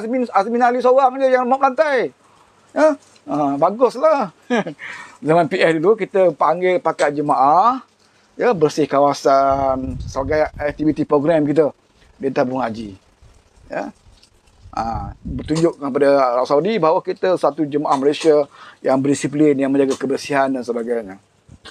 Ya, zaman PN tak ada saudara. Ya, cuma kita ada hebatlah, ada seorang ya yang boleh mop lantai, ya, buat live mop lantai. Memang dia hebatlah ya. Kalau main dengan air ni, Azmi Ali ni memang hebatlah. Mungkin dia dah biasa kat rumah macam tu kan. Bini suruh buat kerja mop lantai, jadi pergi ke Mekah pun tak tahu nak buat kerja apa, maka dia pun mop lantai. Tak apalah ya, mudah-mudahan dia dapat pahala lah dia mop lantai tu. Walaupun di negara dia, rakyat nak merintah negeri pun tak boleh, nak jumpa mak ayah pun tak boleh, nak pergi kenduri kahwin pun tak boleh, tapi dia menteri dia boleh pergi sampai ke negara Mekah. Itu hebatnya kerajaan Perikatan Nasional ya. Jadi sebenarnya kita ni sama-samalah menilai ya. Samalah kita menilai kembali. Sekarang ni saya tengok pun ada juga ahli PAS dia pening sekarang ni. Dia pening dengan pemimpin mereka ya. Dulu kata bila tak buat Islam, dia kata tak nak buat Islam macam mana, tak ada kuasa. Dulu dia kata kita ni wajib berpolitik. Ya. Penceramah PAS selalu sebutlah, ya, orang Islam ni wajib berpolitik. Sebab apa? Sebab dengan politik lah kita akan dapat kuasa. Dengan kuasa lah maka Islam itu boleh dilaksanakan undang-undang dia. Ya, walaupun asal hukum asal politik ini bukan jadi satu wajib asalnya. Contoh dia kata, dia buat cerita ni, orang PAS buat cerita. Contoh buat perigi, ya. Apa hukumnya buat perigi ni? Asalnya tak ada hukum, harus je, ya. Bukan wajib pun. Tetapi kalau nak solat, solat tu wajib. Dan salah satu daripada syaratnya mestilah ada wuduk, ya. Dan wuduk ni dengan air. Jadi kewajipan untuk mencari air. Sebab nak mengharuskan wuduk ni, ya, nak semayang ni kena ada wuduk dengan air semayang. Jadi kena cari air. Air tak ada, kena buat perigi. Jadi di ketika itulah hukum membuat perigi itu jadi wajib. Sebab dengan ada perigi itu ada air, boleh wuduk dan jadikan solat. Jadi sebab itulah politik ni jadi wajib, sebab nak laksanakan hudud kena ada kuasa. Nak laksanakan RU35 pun kena ada kuasa, kena jadi pemerintah dulu boleh buat. Nak jadi pemerintah macam mana? Nak jadi pemerintah kena jadi kerajaan lah, boleh jadi pemerintah. Kerajaan dan pemerintah itu adalah kerajaan. Ialah nak jadi kerajaan tu macam mana? Nak jadi kerajaan tu kalau dalam konteks negara kita ini adalah mestilah melalui pilihan raya. Ya, mesti menang nak pilihan raya. Macam mana nak menang pilihan raya? Nak menang pilihan raya kena tubuh parti politik lah. Kalau tak ada parti politik, nak bertanding bebas, macam mana nak menang jadi kerajaan? Mesti ada satu parti politik. Jadi wajib tubuhkan parti politik. Maka tubuh parti PAS. Ya, jadi sokong parti PAS tu wajib lah. Sebab nak jadi PAS ni kena jadi kerajaan. Dah jadi kerajaan, kenalah buat, baru boleh buat undang-undang Islam. Jadi kena sokong PAS. Ya, wajib sokong PAS. Sebab kalau kamu nak Islam, kena sokong PAS. Kalau kamu sokong DAP, takkan dapat nak buat hudud. Kan? Sokong MCA pun tak dapat buat hudud. Jadi kena sokong parti PAS lah. Kalau nak kepada Islam, maka masa di situlah hujahnya beberapa pemimpin PAS mengatakan wajib sokong PAS. Sebab nak buat Islam ni. Macam saya cerita tadi lah, wajib buat perigi sebab nak dapatkan air dia. Sebab apa? Air ini untuk gunakan untuk wuduk. Wuduk ini untuk gunakan solat. Solat tu hukum dia wajib. Maka solat wajib, maka wajiblah buat perigi. Jadi hukum hudud itu wajib, maka nak buat hukum hudud kena jadi kerajaan. Nak jadi kerajaan kena ada parti politik, kena menang pilihan raya. Nak menang pilihan raya kena ada parti politik. Maka sokong PAS itu wajib. Sebab nak melaksanakan undang-undang hudud. Sebab nak melaksanakan RU355. Kan? Sebab nak buang pemugari-pemugari yang tidak menutup aurat. Sebab nak tutup mesin judi, kilang arak. Ya, ini dia. Jadi maka berbondong-bondong lah ya. Orang Melayu yang nak katakan bodoh tak bodoh lah kan. Yang yakin bahawa PAS ni akan memperjuangkan Islam ya. Maka ramailah memberikan sokongan. Dan tercapai ya, Tuhan uji dengan parti PAS pemerintah di Kelantan. Kerajaan negeri asalnya Tuhan uji dia. Ya, Tuhan uji parti ini memerintah di negeri dulu, Kelantan. Kemudian rampas pula di Kedah. Dapat juga jadi kerajaan, rampas pun rampas lah. Janji jadi kerajaan. Pernah jadi kerajaan di Terengganu dulu, ya. Yang jadi menteri besar dia pun presiden dia, ya. Dan sekarang ini berada diuji oleh Tuhan lagi berada dalam kerajaan pusat. Dah dapat kuasa. Kalau sebelum ini dia berhujah dengan pengikut dia, kuasa tu penting. Dengan ada kuasa kita boleh melakukan apa saja. Sekarang ni dah dapat kuasa. Kenapa tak buat? Dia guna satu alasan lagi, iaitu tidak ada majoriti. PAS jadi kerajaan, betul katanya, tapi kita tidak ada majoriti dalam kerajaan PN. PN tu bersatu tu majoriti ke? Muhyiddin tu parti bersatu apa kerat je sebenarnya dia kerajaan. Tapi okey, boleh buat, boleh istiadat darurat lagi. Boleh. Benda yang pelik dia boleh buat. PAS apa power dia dalam kerajaan? Tak ada power pun. Tapi Muhyiddin tak kuat mana pun dalam PN, tapi dia boleh buat. Kenapa? Sebab memang dia nak buat. PAS kenapa? PAS memang PAS tak nak buat. Itu je. Alasan dia sekarang, betul, dah jadi kerajaan. Tapi kami bukan majoriti dalam kerajaan Perikatan Nasional. Oleh kerana kami bukan majoriti, maka kami tidak boleh melaksanakan beberapa perkara yang dituntut oleh Islam. Seperti RU355, hudud dan sebagainya. Sebab kami tidak ada majoriti. DAP pun dulu tidak ada majoriti juga dalam kabinet PH. Tetapi dengan tak ada majoriti itu pun, DAP boleh kurangkan judi. DAP boleh kurangkan judi. Kamu yang tak ada majoriti itu, nak pertahankan judi pun tak boleh. Ditambah judi pun kamu hanya pandang je lah. Last sekali kamu guna agama lah sebagai dalil bahawa kita dalam Islam ni, kalau kita tak bersetuju dengan sesuatu perkara, maka pertama sekali kalau tidak boleh kita cegah dengan tangan, cegah dengan lidah dan dengan lisan, dengan lidah. Tak boleh juga, maka cegahlah, tolaklah dengan hati. Itulah selemah-lemah iman. Dia guna hujah tu pula. Dia banyak hujah orang jual agama ni, dia banyak hujah dia. Dia modal dia banyak, saudara. Sebab dia semua, dia boleh hafal Quran. Ada berapa banyak hadis dia boleh hafal. Jadi dia boleh pilih lah yang hadis ni, okey kita guna untuk ni. Ayat Quran ni, okey untuk kepentingan ni kita ambil. Besok bila kita jadi pembangkang, kita pakai ayat lain pula lah. Kan? Sebab tu bila kita tengok dulu, sebab tu PAS dulu jadi pembangkang. Dia masuk berlawan dengan orang UMNO ni, yang selalu jual ayat-ayat Quran dalam atas member masjid. Masa tu adalah imam-imam UMNO. Imam UMNO selalu dia baca ayat Quran. Taatlah kepada ulil amri, pemerintah di antara kamu. Itulah selalu ayat-ayat dia baca. Ati'ullah wa ati'ur rasul ulil amri minkum. Taatlah kepada Allah, taat kepada Rasul dan pemerintah dan antara kamu. Ayat ini selalu diulang oleh imam-imam UMNO ketika itu. Masa tu Puak PAS suka marah. Tengok dia tak UMNO jual ayat Quran atas member. Menyelewengkan ayat Quran katanya. Taat kepada Allah, taat kepada Rasul dan pemerintah. Dia pun ulas lah. Yang sebenarnya ayat Quran bukan macam tu. Yang sebenarnya pemerintah ni bersyarat katanya. Pemerintah yang ikut hukum Islam, pemerintah yang terima, pemerintah yang zalim tak boleh sokong. Masa tu PAS. Puji dia marah dengan UMNO. Kan? Lepas tu, ketika dia lawan UMNO juga, dia gunakan ayat. Dia gunakan ayat. Wala tarkanu ilal ladzina zalamu fatamassakumun nar. Janganlah sesekali kamu cenderung kepada orang-orang yang zalim, kerana kelak kamu akan dibakar api neraka. Ayat ini berkumandang saya tak ceramah PAS. Cenderung pun tak boleh tuan-tuan, kata lebay. Usahakan nak undi, dia katanya. Cenderung pun tak boleh. Kelak kamu akan dibakar api neraka. Maka walaupun takutlah. Maka mau tak mau, suka-suka kena undi lah. Kena undi PAS lah. Kan? Dia guna ayat ni. Lepas tu bila dia baik dengan UMNO, dia guna ayat lain lah pula kan. Dia guna ayat lain lah pula. Alat bersangka baiklah, bertolong-tolonglah di dalam melakukan perkara kebaikan. Betul lah tu.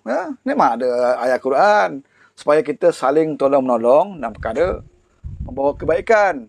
Tetapi kalau perkara yang menambah judi daripada 8 kepada 22 tahun, 22 kali, janganlah tolong-menolong. Dalam keadaan sekarang ni rakyat tengah susah. Rakyat menderita, keadilan tidak dapat dilaksanakan. Dalam SOP PKP banyak berlaku perkara-perkara yang pelik-pelik, yang menjolok mata kita sebagai manusia, bukan Islam lagi, sebagai manusia pun. Negara kita dipandang sebelah mata oleh negara luar. Dah tak ada orang respect dalam Malaysia ni. Ya. Dalam perkara macam ni, janganlah kamu tolong-menolong. Bacalah ayat yang kamu selalu bersebut dulu. Ya. Saling bantu-bantu dan kebaikan. Jangan mentolong perkara-perkara yang mungkar. Ya. Tapi nak macam mana? Sebab tu Ustaz Zaidrus pun sekarang ni lah lain macam bunyi. Ustaz Zaidrus pun tahu. Ya. Dia Terengganu berlaku joget lambak, joget-joget. Ya. Perempuan berjoget sebagainya. Ya, bukan saya cakap. Tuan-tuan boleh dengar Ustaz Zaidrus pun. Jadi, adakah perkara itu pun diberikan dalam keadaan membantu, ya, tolong-menolong dalam yang seperti mana kehendak Islam. Ya. Jadi sebenarnya apa yang disebut selama ini adalah modal-modal agama saja untuk kepentingan parti politik. Ya.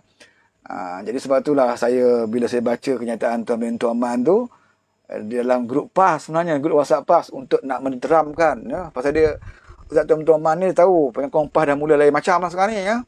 Jadi nak menteramkan keadaan dia pun sebutlah janganlah menuduh PAS ini parti yang tidak serius melaksanakan Islam. Kita walaupun kita je kerajaan, tapi kita harus sedar katanya bahawa parti PAS bukan majoriti dalam kerajaan. Maka kita tidak boleh nak laksanakan seperti mana yang PAS rancang katanya. Alasan dia lah kan. Alasan dia. Tapi bila dia nak tuduh orang lain, walaupun minoriti pun dia boleh tuduh. Ya. Kenapa dia boleh tuduh DAP? Dalam PS, DAP minoriti. Tapi dia tuduh DAP yang kontrol kes Saddam, DAP yang kontrol macam-macam. Ya. Harga barang pun nak tuduh ke DAP. Ya. Sekarang ni buat kerajaan PN, harga barang tuan-tuan tengok sendirilah. Tak payah saya sebut. Ya. Saya baru petang tadi pun pergi beli barang. PKP ni saya kena pergi beli barang, terpaksa pergi beli barang. Dan saya tahu harga. Minyak masak, berapa? Jauh biasa. Zaman PS dulu yang 5 kilo minyak masak pun baru RM12. Sekarang dah dekat RM30. Ya. Yang 5 kilo minyak masak. Ya. Dalam keadaan orang kata harga sawit, warga peneraka bergembira sawit paling tinggi dalam sejarah. Ya. Tapi naik sawit, naik sekali dengan minyak masak. Ya. Apa? Ya. Dalam keadaan sawit naik harga, buah pula luruh. Buah pula tak banyak. Kalau tuan pergi serang sawit banyak, tak ada buah. Ya, harga sawit tinggi sebab buah kurang. Dah lah buah kurang, pekerja-pekerja pula tak ada.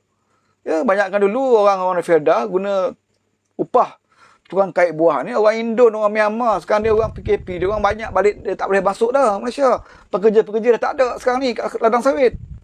Tinggi mana pun harga sawit, kalau buah kurang, pekerja nak kait buah pun tak ada. Apa untungnya kepada peneroka? Tapi tak apalah, alhamdulillah lah. Dapatlah bagian dia juga. Naik harga pun buah sikit kan. Buah sikit, harga naik kan. Lepas tu minyak masak pun naik. Ayam pun naik. Zaman PA dulu, paling tinggi harga ayam, nak raya RM5 lebih. Ya, tak raya pun, lekengan tu lah RM5 lebih, RM6, RM5 lebih. Sekarang kalau orang pergi, RM7 lebih sekilo ayam. Itu kalau dapat yang paling murah dengan RM7 lebih. Mungkin ada sampai di Kelantan, saya dengar cerita dulu, sampai kat RM10 sekilo. Ya. Itu selalu, adakah ini yang parti PAS kata bahawa parti Islam bersatu dengan parti Melayu? Ya, dulu dia katanya Muafakat Nasional dengan UMNO. Lepas tu bila dia jumpa kekasih baru PN, wah dia dah ada jarak sikit dengan UMNO dah. Ya? Dia tak mahu dah dengan UMNO. Lebih baik dia pergi ke PN. Perikatan Nasional. Tapi percayalah dekat pilihan raya nanti, dia tahu parti bersatu ni tidak ada kekuatan. Ya, parti bersatu ni tidak ada kekuatan untuk menghadapi PRU. Jadi bila dah bubar parlimen, ya, masing-masing dah tak jadi menteri, ya, jadi masing-masing akan fikir masa tu adalah kepentingan diri, kepentingan parti masing-masing. Ketika itu percayalah PAS akan kembali melutut kepada UMNO balik. Pasal dah tahu UMNO lah yang ada kekuatan jentera di akar umbi. Bersatu memang tak ada lah. Sekarang ni PAS sokong bersatu hanya kerana apa? Kerana jawatan menteri yang beliau ada sekarang ini. Dengan sokong bersatu, maka PAS boleh pertahankan jawatan menteri dan lantikan JRC yang dengan yang lain. Ya. Sebab tu dia sanggup tinggal kawan dia, UMNO. Ya. Sebab tu saya nak bagi tahu UMNO, kena kenal PAS sekarang ini. Ya. PAS kena kenal. Ya. Keadilan dah lama kenal PAS. Ya. PAS lari pun bukan kerana keadaan halau pun. PAS yang keluar. Ya. DAP tak halau pun PAS keluar. Dalam perkataan rakyat dulu, yang keluar adalah PAS. Mula PAS tarik diri, tak mahu kerjasama dengan DAP. Ya, PKR tak halau. Ya, keadaan tak halau ketika itu. Dia sendiri tak mahu kawan dengan DAP. tak apa. Kita pun tak halau. Kemudian bila tengok kita relax, tak layan je kan, dia pula buat keputusan dalam muktamar dia, putus hubungan dengan keadilan. Keluar daripada keadilan. Dalam muktamar dia umumkan, tidak ada lagi kerjasama dengan DAP, tidak ada lagi kerjasama dengan keadilan. Tapi dalam masa yang sama, ketika itu di Selangor, Exco dia tak mau letak jawatan. Kerajaan Selangor ketika itu adalah kerajaan dipimpin oleh Parti Keadilan. Tak ada kerjasama keadilan, tapi jawatan Exco dia nak. Sebab ada yang lawan. Sebab itu parti PAS ni, dia mudah je nak beli PAS ni. Bagi jawatan je. Ya? Tak payah cerita lah pasal jihad agama. Bohong. Ya? Nak beli PAS, kalau kamu ada duit, kamu ada jawatan dan kamu ada kuasa, boleh belilah daripada PAS ni. Dengan begitu murah harga dia. Ya? Dengan begitu murah sekali harga dia. Lebih baik susah kan nak beli parti-parti lain ni, agak susah juga. Nak beli parti Zaid Ibrahim pun, parti Ibrahim Ali pun susah. Walaupun tak besar parti Ibrahim Ali ni, ya.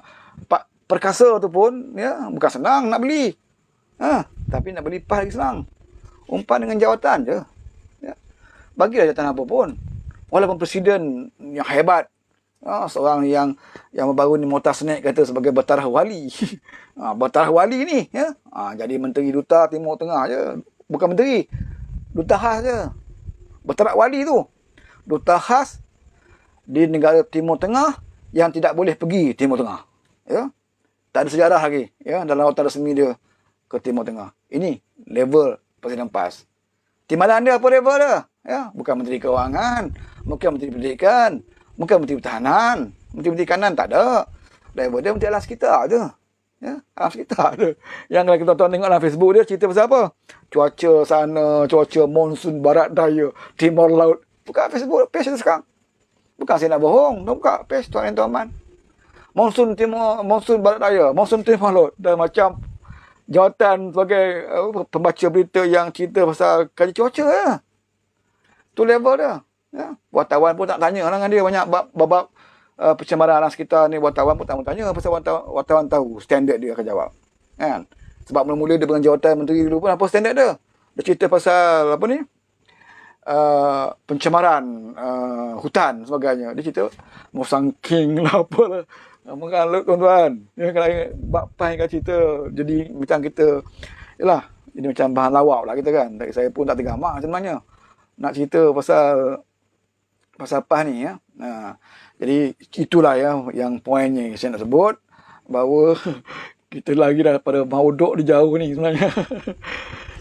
Okey, Abu Aiman kata apa ni? Abu Aiman, fakta pun tak betul PAS keluar. Nak bodoh nanti malah pula sebelum cakap cari fakta dulu bro. Kata. Fakta pun tak betul PAS keluar. Apa yang tak betul PAS keluar? PAS memang keluar daripada Patah Rakyat. Cerita-cerita pasal rakyat ni memang PAS keluar pun. PAS keluar daripada Patah Rakyat. Patah Rakyat tidak pernah memecat PAS. Ya, cek fakta dulu. PAS memutuskan hubungan dengan DAP kerana DAP ketika itu menyatakan bahawa DAP tidak mahu kerjasama dengan Presiden. Itu kita tahu fakta dia ya. DAP mengatakan dia tidak boleh bekerjasama dengan Haji Hadi. Tetapi DAP kata dia tidak memutuskan hubungan dengan PAS. Ya, jadi parti PAS kata mana boleh kamu nak anak saya tapi tolak ayah saya. Jadi PAS buat keputusan tidak ada lagi kerjasama dengan DAP. Okey, lepas tu dengan PKR tu macam tu juga. Ya, kita boleh rujuk balik dalam muktamar, mereka sendiri buat keputusan sama ada dibincang ataupun tidak di dalam Majlis Syura Ulama, itu wallahu alam. Yang saya tahu Majlis Syura Ulama pun tak pernah bincang. Ya, buat keputusan dalam muktamar tidak ada lagi kerjasama dengan Parti Keadilan. Ya, ketika itu ya dalam Pakatan Rakyat ada 3 parti je. Ya, PAS, DAP dan PKR. Kalau dah PAS tak mau kerjasama dengan DAP dan tidak mahu kerjasama dengan PKR, bermakna tinggal ketika itu PKR dengan DAP sajalah dalam Patah Rakyat. Ya. Takkan PAS pula tinggal seorang dalam Patah Rakyat. Ya. Patah Rakyat itu gabungan. Jadi tinggallah PKR dengan DAP. PAS terkeluar. Dan ketika itulah PAS mengatakan dalam pilihan raya mereka akan bersendirian sebab mereka yakin bahawa Allah akan membantu mereka dalam pilihan raya. Allah akan turunkan malaikat-malaikat untuk mengundi mereka dalam pilihan raya. Dan kita bukan nak jadi kerajaan, kita cuma nak jadi king maker. Jelas sekali mereka jadi king apa? King Kong lah sekarang ni. Ya? Bukan king maker. Ya? Sekarang ni mereka dah macam-macam lah. Macam-macam lah mereka boleh jadi sekarang ni. Kingmaker lah, marker pen lah, macam-macam. Jadi itulah sejarah politik PAS. Ya. Kita tahu. Sebab tu saya nak beritahu UMNO bahawa mungkin sekarang ni kamu kenal lah PAS kan. Masa kami jadi kerja dulu, kamu dah bergabung dalam Muafakat Nasional. Ya, dalam ceramah-ceramah kamu dalam PRK. Begitu sekali nampaknya penyatuan ya, PAS dengan UMNO. Maka di PLBTC menjadi saksi betapa ahli-ahli UMNO dan ahli PAS ya, menitiskan air mata. Bagi mereka berpuluh tahun kami berlawan. Ya, PAS berlawan. Berpuluh tahun PAS menjual agama nak lawan UMNO. Ya, bertentangan dengan UMNO ni. Akhirnya kami bersatu di bangunan PLBTC ini. Itulah hikmah yang Tuhan berikan.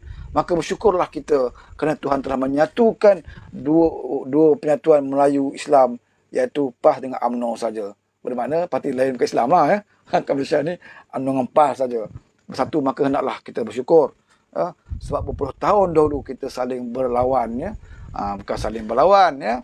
Saling berbunuhan pun ada ya, berlaku. Kena pukul, kena kapak kepala galak Terengganu ya. Kat Mali tu sampai berperang-perang sesama kita, sama Melayu sama Islam ya. Itu ya, yang patutlah mereka berteriak tangis di pendidikan penyatuan ya. Tapi tak lama saudara ya. Jadi Tuhan nak uji betul ke PAS ni dengan UMNO ni ikhlas bersatu. Betul ke mereka ni bersatu kerana Islam. Jadi Tuhan uji mudah aja ya. Ujikan dengan kekuasaan dan juga jawatan ya. Hasil daripada pengkhianatan yang dilakukan oleh kumpulan-kumpulan Muhyiddin dan juga Azmin, maka Muhyiddin dan Azmin tahu bahawa PAS ni senang saja nak tarik mereka ya, umpan jawatan. Dan benda ini disebut, ada audio yang terdedah ya. Muhyiddin pun tarik macam mari sini jawatan dia. Maka dengan laju, dengan pantasnya Pak Lebay ni berlari ya, masuk ke dalam kerajaan Perikatan Nasional. Ya, sekali dengan UMNO lah ketika itu. Jadi UMNO pun mengharapkan sesuatu juga. Kita pun tahu UMNO nak sokong Perikatan Nasional, nak sokong Muhyiddin. Bukan sokong saja, adalah satu benda yang rendah kan. Last sekali bila duduk situ, UMNO dapat tahu apa yang mereka inginkan, tak dapat. Ya. Bayangkanlah presiden mereka pun tak dapat apa. Ya. Pengerusi, penasihat mereka pun tak dapat apa. Presiden mereka pun tak dapat apa. Bukan setakat tak dapat apa, masih lagi didakwa mahkamah. Ya. Timbalan presiden mereka pun tak dapat apa. Ya. Dan orang-orang yang tak ada kena-mengena yang dapat jawatan-jawatan yang diberikan oleh Muhyiddin. Sampai itu UMNO dah mula tahu hati. Dia dah mula nampak bahawa mereka, parti UMNO hanya dipergunakan untuk menjayakan pengkhianatan Muhyiddin dan juga Azmin. Ya. UMNO hanya dipergunakan, dibuli, diperbodohkan hanya untuk mempertahankan kerja-kerja khianat Muhyiddin dan juga Azmin. UMNO adalah juga kesedarannya. Ya, mereka bincang dalam Perhimpunan Agung mereka. Mereka bahas ya, walaupun sampai sekarang mereka tak laksanakan apa yang diinginkan oleh perwakilan ya, yang mahu memutuskan hubungan dengan Perikatan Nasional. Sampai sekarang mereka tak buat lagi keputusan itu. Tapi sekurang-kurangnya ada dibahaskan, dibincangkan di dalam perhimpunan mereka. Berbanding dengan parti PAS ya, mereka bersama dengan Perikatan Nasional ini tidak ada perbincangan pun yang utama. Mereka tak tanya pun ahli-ahli PAS di bawah ni. Sepatutnya mereka tanya lah, ini keputusan besar, bukan keputusan kecil. Keputusan parti untuk bersama dengan kerajaan. Kerajaan itu pula bukan kerajaan menang pilihan raya. Kerajaan yang dibentuk melalui pengkhianatan. Sepatutnya PAS bincang dalam muktamar. Panggil semua dewan-dewan ulama, ketua-ketua dewan ulama, Hasim Jasin ke, ya, yang panjang-panjang, yang serban tebal-tebal, dipanggil bincang, buka kitab. Sekarang ni macam mana ni? Ya, kerajaan sekarang ni, kerajaan PH, menang pilihan raya, tapi mereka dikhianati oleh kawan-kawan mereka dan mereka tubuhkan kerajaan. Kita ni nak boleh bantu kok tak boleh bantu ni. Bukalah hadis, bukalah Quran. Bincang. Boleh tak kita bantu mereka? Ataupun kita buat keputusan berkecuali. Ataupun kita buat keputusan terdesak pilihan raya. Ataupun kita buat keputusan kita kena sokong PH. Sebab inilah kerajaan yang diberi mandat rakyat dan kita kembalikan mandat itu kepada PH. Dan kita kena PAS 18 orang ahli parlimen kena buat keputusan bahawa kita bersama dengan PH dapatkan kembali kerajaan. Sebab inilah kerajaan mandat rakyat. Patutnya bincang. Dari segi hukumnya, adakah kita harus bersama dengan PH ataupun kita harus bersama dengan pengkhianat? Ya? Yang Muhyiddin Azmin dah confirm pengkhianat. Ya? Dia ada parti keluar PH, mereka khianat. Adakah parti PAS, parti yang bawa agenda Islam, ya, yang hari-hari siang malam cerita keluar dari mulutnya ayat Quran, hadis, adakah parti ini nak membantu kumpulan pengkhianat ataupun nak bantu kumpulan yang diberi mandat oleh rakyat? Ataupun berkecuali maksudnya PAS hanya menunggu pilihan raya diadakan untuk rakyat kembali memberikan mandat. Sepatutnya itu dibincangkan oleh Majlis Syura Ulama PAS sebelum PAS mengambil keputusan untuk bersama PN. Adakah ini berlaku? Tak berlaku pun. Tak dibincangkan pun. Ahli-ahli PAS di bawah pun tercangak-cangak. Tiba-tiba PAS jadi kerajaan pula kata. Ahli PAS pun pelik. Macam mimpi Ambo. Tiba-tiba Tuan Mereka jadi menteri pula sekarang ni. Ambo pun mimpi juga. Macam mimpi juga. Ini orang Kelantan ni. Ambo pun macam mimpi juga. Macam mana Pak Adi kita boleh jadi duta khas. Duta Timur Tengah pula tu. Kan? Patut tu Adi kita ni timbalan Perdana Menteri ni. Dia presiden kan. Mereka pun tak percaya saudara. Ya, sebab mereka tahu. Ya, apa je kerajaan ni bukan daripada pilihan daripada seluruh rakyat Malaysia. Ya, seperti mana mereka jadi kerajaan di Kelantan. Betul lah mereka jadi kerajaan di Kelantan. Rakyat Kelantan beri mereka mandat. Mereka jadi kerajaan di Terengganu. Mereka juga di mandat. Di Kedah. Ya, di pusat. Mereka tahu. Tapi mengapa mereka tidak kembali dan bincang dalam Majlis Syura? Ya?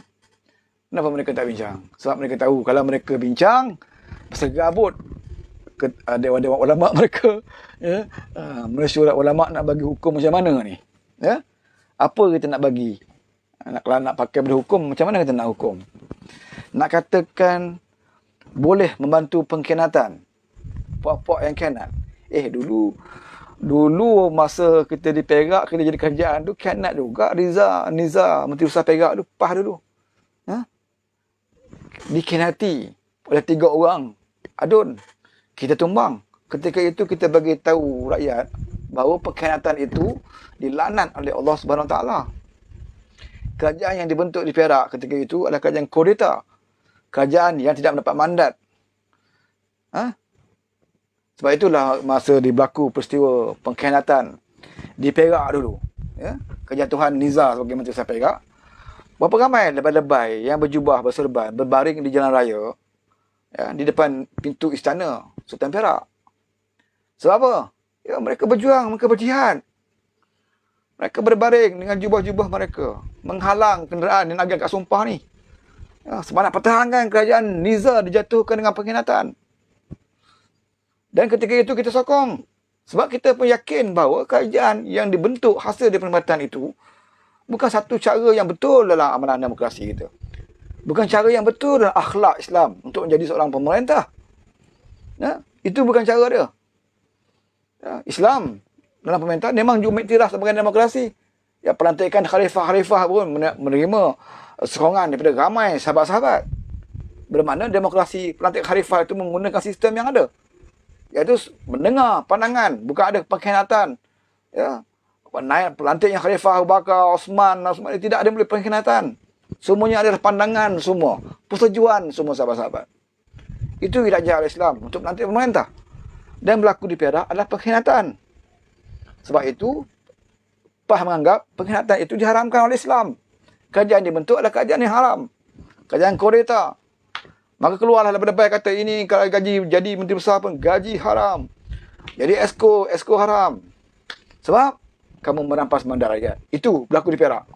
Maka berlakulah persidangan di bawah pokok. Macam peristiwa lah. Ya, yang berlaku di Perak ketika itu. Ya, berbaring di depan istana. Ya, walaupun ramai yang katakan, oh ini macam menderhaka kepada Sultan Perak. Ya, menghalang istiadat untuk angkat sumpah. Bagi mereka bukan penderhakaan. Kami menuntut hak. Kerana dalam Islam itu menuntut hak adalah satu kewajipan. Sebab itu mereka menentang sampai ke peringkat mahkamah pun, ya, pengkhianatan di Perak. Okey, itu pengkhianatan UMNO. Ya, katanya UMNO ada beberapa adun dibeli oleh UMNO. Ya, adun PKR 2, satu adun DAP, 3 orang je di Perak yang khianat. Ya. Sebab apa dia kata ada penglibatan UMNO? Sebab selepas itu ada PC kenyataan bersama dengan Najib yang dua adun ni. Bermakna jelas bahawa ada penglibatan UMNO dalam pengkhianatan di Perak. Ya. Maka tumbanglah Wabi Nizar. Wabi Nizar tu PAS. Ketika PAS tumbang sebagai kerajaan, hasil pengkhianatan, maka PAS menganggap itu adalah satu perkara yang diharamkan oleh Islam. Satu pengkhianatan yang tidak boleh kita berikan kerjasama untuk menyokongnya. Ya. Masa itu tak wujud dah soal DAP. Ya. Sebab di Perak ni, saudara, Nizar jadi menteri besar, tapi adun yang paling ramai di Perak ketika itu adalah adun DAP. Oleh kerana perlembagaan Undang-Undang Tubuh Negeri Perak tidak membenarkan yang bukan Islam menjadi menteri besar, maka DAP pun tidak menuntut. Kerana DAP tahu mereka tidak akan boleh jadi menteri besar. Sebab itu walaupun adun DAP pernah ramai di negeri Perak pada 2009 ketika itu, tetapi ruang untuk menjadi menteri besar itu diserahkan kepada PAS dan juga PKR untuk membincangkan. Maka bila perbincangan diadakan di antara PAS dan PKR ketika itu, maka keputusan dibuat Nizar menteri besar.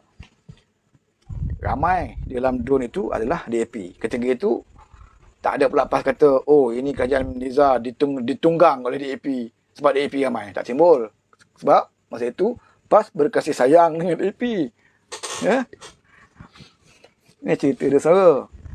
Jadi berlaku pengkhianatan di Perak itu pada PAS adalah tidak menepati Islam dan dilaknat oleh Islam. Ya. Walaupun DAP ramai ketika itu, tapi dilaknat juga.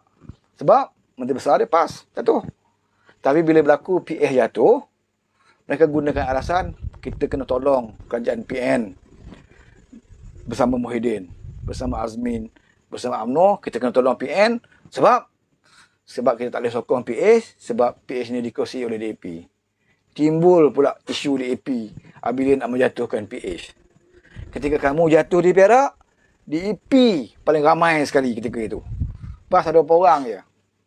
DAP paling ramai. Ketika itu kamu pertahankan. Ya, DAP yang sama jugalah. Di Perak tu bukan parti baru pun. DAP yang sama, dasar parti yang sama yang berada dalam kerajaan PH. Tetapi waktu kamu jatuh di Perak, kamu boleh pertahankan. Walaupun DAP ramai. Tapi bila kamu nak dapat kuasa, kamu nak khianat bersama dengan Muhyiddin dan juga Azmin, maka kamu gunakan alasan PH itu wajib kita jatuhkan. Sebab DAP berada dalam PH. Tengok tuan-tuan, bagaimana mereka bermain silap mata dari segi hukum. Bagaimana mereka PAS ini menjadikan hukum agama itu sebagai tunggangan parti mereka. Mereka guna ayat Quran sebagai dalil dan hujah hanya untuk kepentingan mereka. Ya, jangan kamu bersekongkol dengan orang zalim. Kelak kamu dibakar api neraka apabila kamu menganggap orang lain itu zalim. Tapi bila kamu zalim, maka mengatakan bahawa saya boleh berlaku zalim sebab saya tak suka pada DAP. Ya, apa masalah DAP? Ya, yang menggagalkan hudud sekarang ni kamu pergi kerajaan. DAP tak ada pun dalam kerajaan sekarang ni. Ya. Dalam kerajaan Perikatan Nasional tak ada DAP. Mana RU 355? Hudud saya cerita lah. Ya, hudud memang tak ada lah. Dah buang lama dah dalam PAS ni. RU 355 pun mereka gagal nak bawa. Nak cerita pasal RU 355 tak payahlah. Ya. Nak bantah penambahan asas judi pun tak mampu. Bahkan kerajaan yang ada ni tidak ada DAP pun. Jadi saudara, isu dia bukan isu DAP.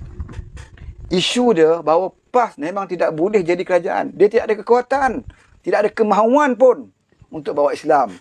Ya, walaupun diberi peluang menjadi kerajaan. Sebab itu percayalah saudara, sampai bila-bila pun PAS tidak akan Tuhan berikan, ya, insya-Allah, ya. Percayalah, ya, tidak akan diberikan peluang untuk menjadi kerajaan sebab diuji perintah negeri pun gagal. Bagi perintah negeri Kelantan berbelas-belas tahun, perintah negeri Kelantan nak atasi masalah air pun tak boleh. Ya. Tuan-tuan masih ingat? Ada lebay di Kelantan boleh bagi hukum siapa tak bayar bil air, ya, maka akan jatuh hukum tak sah solat dia. Saya masih ingat lagi. Ya, jadi isu besar dibahaskan. Ya. Tak bayar bil air ni, tak bayar bil air di Kelantan. Ya? Maka diragui akan solat mereka tidak diterima. Sebab dianggap menggunakan air haram sebab tak bayar. Yang sebenarnya dia keluarkan hukum tu, dia nak suruh orang rakyat Kelantan bayar air. Ya? Bayar air. Pasal ramai yang tertunggak. Ya? Bukan Kelantan saja sebenarnya. Bab bil air ni, mata-mata negeri pun ramai. Ya? Kita pun kadang tertunggak juga sebulan 2 bulan tak bayar. Ya? Bila rasa nak potong pun bayar. Itu biasa. Apatah lagi di Kelantan. Ya? Ada juga separuh yang di Kelantan mungkin fikir, aku nak bayar tapi air macam air tarik ya. Nak bayar pun. Ya. Sepatutnya sebelum kamu nak desak rakyat bayar, kamu kena tunjuk dalam legisi Islamnya, benda yang dibayar itu bernilai dengan apa. Bayar bil air, apa yang kamu bagi air pada dia itu bermutu atau tidak? Bersih atau tidak? Berkualiti atau tidak? Kamu kena tentukan air kamu bagi itu cukup, berkualiti, bersih, baru kamu boleh minta orang bayar. Tapi yang itu kamu tak kira. Kamu kira, rakyat kena bayar bil air. Tak kira lah air berkarat ke apa-apa, tapi bil kena bayar. Kalau tak bayar bil, orang tak bayar bil, solat mereka, ibadah mereka itu boleh dipertikaikan. Sebab tak bayar bil air. Ibadat macam mencuri air. Ya sebenarnya mencuri lain. Ya, berhutang lain. Orang tak bayar bil ini dianggap sebagai orang yang berhutang. Tertunggak. Bukan dia curi. Dia cuma terhutang bil. Bila terhutang bil, tidak boleh disamakan dengan orang mencuri. Kalau mencuri itu betul. Ya. Kita ada rumah, kita nak pasang meter, kita pergi potong mana-mana, tebuk lubang paip mana-mana, kita salur rumah kita. Memang tak boleh lah. Ya, kamu nak gunakan wudu, nak buat air semayang, nak minum, makan. Kamu ambil daripada air yang dicuri. Itu betul. Tapi kalau ada meter, ada apa, cuma tak bayar, lambat bayar, tertunggak, tak bolehlah sampai kita nak ugut dia kata, nanti ibadat kamu, solat kamu akan disangsikan, diragui kerana kamu ibadat macam kamu mencuri air. Ya. Ini bukan mencuri, ini tak bayar tertunggak, hutang. Ya, Kerajaan Kelantan pun berhutang kerajaan pusat. Usahakan rakyat, kerajaan negeri pun berhutang. Tak bayar pun. Nak bayar gaji kaki tangan kerajaan Kelantan. Berapa tahun dah kerajaan Kelantan ni? Setiap tahun nak bayar gaji kaki tangan pun minta kerajaan pusat. Ya. Ya sebenarnya setiap negeri ni memang betul ada peruntukan daripada pusat. Itu kita faham. Semua negeri dapat. Ya. Pinjaman daripada kerajaan pusat. Tapi bukan untuk bayar gaji. Itu pinjaman untuk pembangunan negeri masing-masing. Itu yang memang termaktub dalam perlembagaan. Negeri-negeri dapat peruntukan daripada kerajaan pusat, disalurkan kerajaan pusat untuk pembangunan negeri masing-masing. Tapi bukan duit itu dibagi untuk bayar gaji kaki tangan negeri. Tapi Kelantan berbeza. Kelantan adalah satu negeri yang minta duit hanya untuk bayar gaji kaki tangan negeri. Bermakna kerajaan Kelantan ini sebuah kerajaan yang gagal menguruskan negeri sampai bayar gaji pun kena minta dengan kerajaan pusat. Negeri lain ada juga minta kerajaan pusat, tapi bukan untuk minta bayar gaji, untuk pembangunan negeri masing-masing. Itu beza saudara. Ya? Kalau kamu pun berhutang dengan pusat, rakyat berhutang tertunggak bil api bayar sebulan 2 bulan, itu pun kamu nak bising ke? Itu rakyat tak tanya pada kamu bagi air yang berkarat tu pun dah kira untung. Kamu jawab dengan Allah nanti, rakyat bayar air, apa kualiti air yang kamu berikan kepada rakyat? Ya, mereka bayar air kepada kamu. Tapi apa yang kamu berikan? Adakah ia yang mencukupi? Adakah ia berbaloi dengan apa yang rakyat berikan? Itu kamu kena jawab. Ini bila orang petikai sikit mulalah naik angin. Kan? Ambor terjun sungai je. Boleh jadi esko. Ini lebay di Kelantan. Ini lebay di Kelantan. Saya orang Kelantan tolaklah kali ni. Ya. Bukan maksud isunya bukan isu agama, saudara. Isunya agama itu dipergunakan oleh orang-orang politik. Ya. Dapat 400 juta. Mana pergi duit? Masih PS bagi dia. Azmin bagi dia. Berapa juta? Masih PS perintah. Bagi royalty. UMNO BN perintah. Tak ada royalty pun. Dipotong. Dirampas royalty kamu. Masa UMNO perintah. PS perintah. Bagi royalty. Tapi kamu akhirnya memilih bersama dengan UMNO. Kamu lawan PH. Muafakat Nasional bersama dengan UMNO. Padahal kamu tahu beza. UMNO yang menzalimi kamu. UMNO yang merampas royalty kamu. Bila PS perintah, dalam keadaan PS ada duit pun. Dalam PS ada duit pun. PS bagi kembali royalty pada kamu.